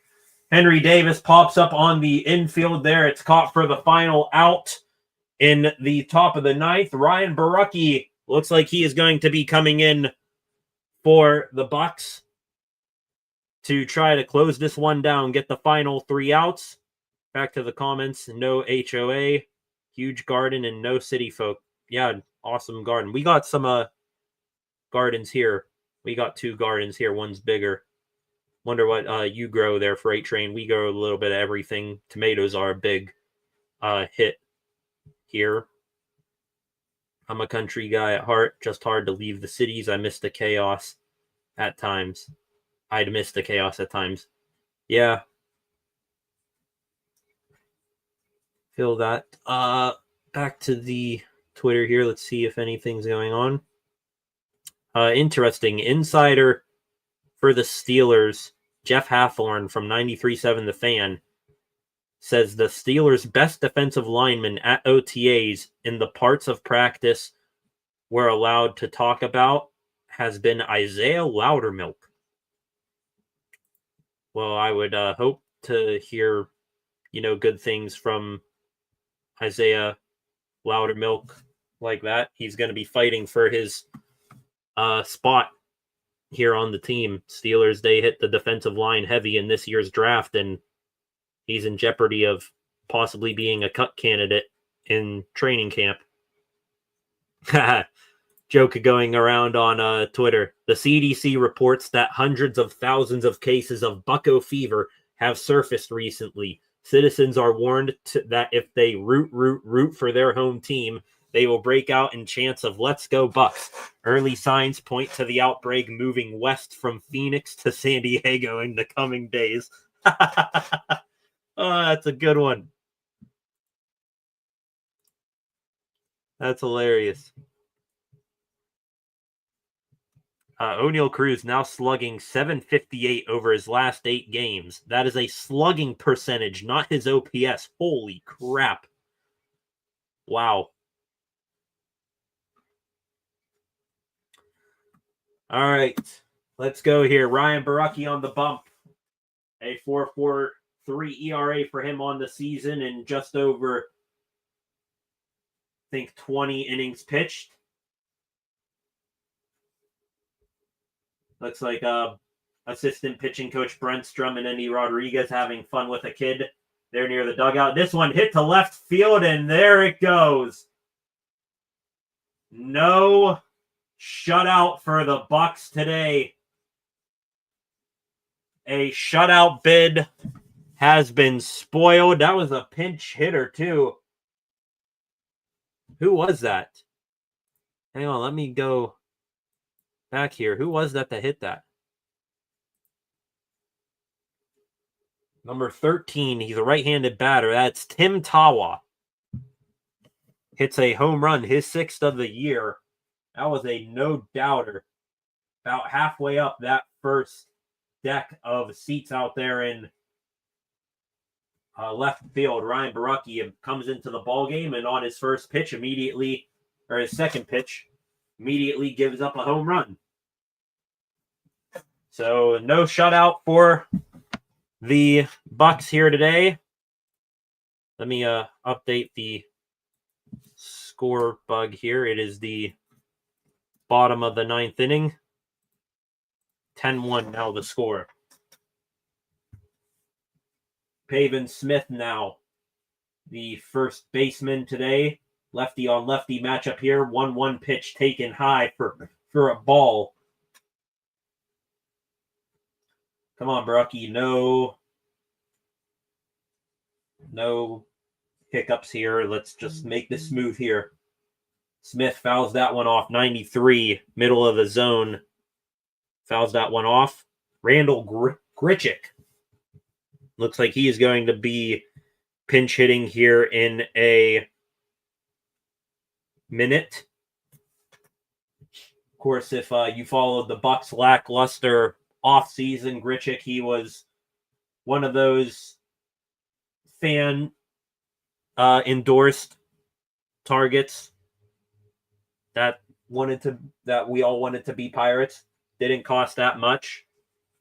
And there is a strike 3 called on Pavin Smith. 1 down here. Borucki gets him looking.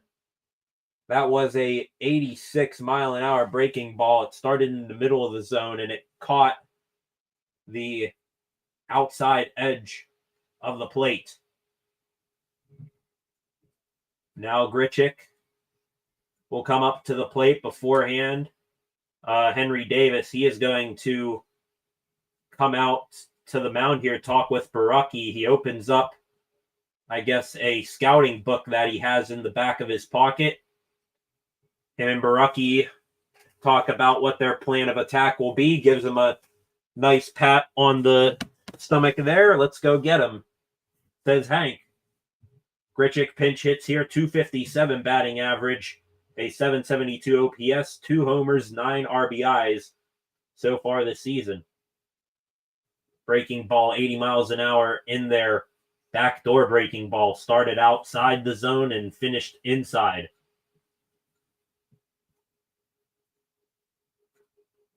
Oh, 1 from Borucki.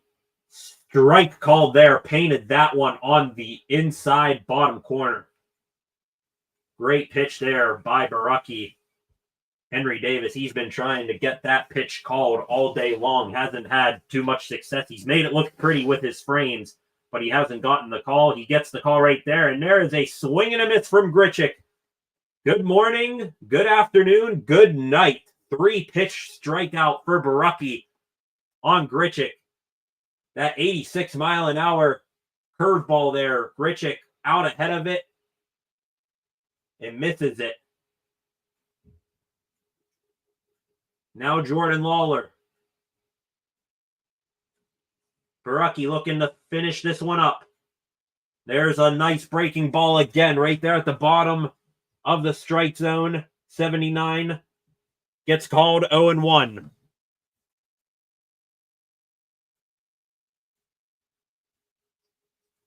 Borucki delivers again. Swing and a miss. 86 from Borucki.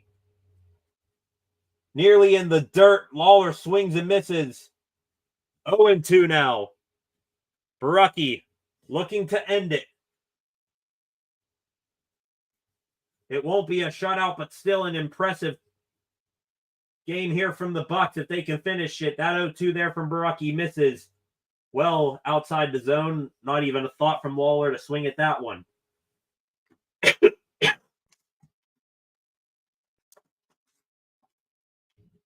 Borucki looking to end it. Hello, dog. Hi, buddy. Borucki, that pitch there. In the dirt, bounces free. 2-2 now. Hi. You going to be a star here? You going to help finish this? That's all right. You can help finish this one out. I hope you all enjoy my dog here. This one here from Lawler. It's driven down the left field line, but it is foul, barely. I'm not sure if that would have been his first home run of the year. It would have been his first home run of the year. Not sure if that would have been the first of his career. Just missed it fair. All right, come on. All right. Give me 5 minutes there, bud. Hope you all enjoyed the cameo from my pup Riker. Barucki looking to end it again in another pitch. He's thrown that same pitch. Breaking ball down in the zone and outside. Each and every time he's thrown it, there hasn't even been a thought from Lawler to swing. And now the count went from 0-2. Now it's 3-2. Barucki again misses well below the zone. Command becoming an issue for him. He walks Lawler. Now a runner on first with 2 outs here in the bottom of the ninth. Taking a little extra to end this one here is Barucki.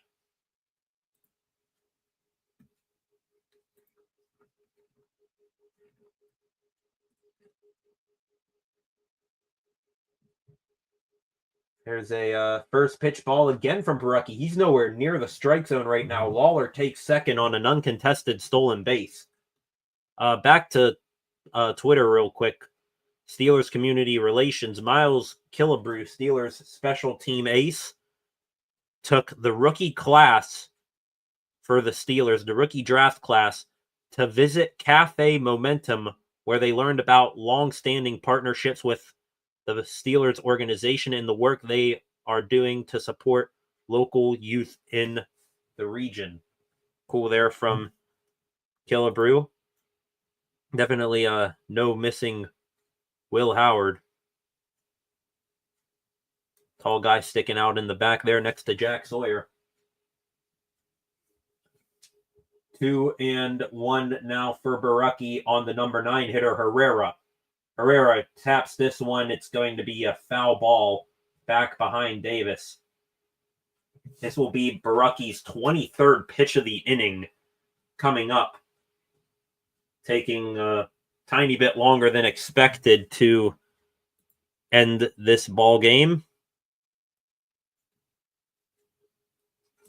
Here's the 2-2 from Barucki, and he gets the call. Strike 3. It was a tiny bit outside the zone, but the umpire says, screw it. This ball game is over. Barucki gets Herrera looking, and the Pirates, for the second game in a row, they have an offensive explosion.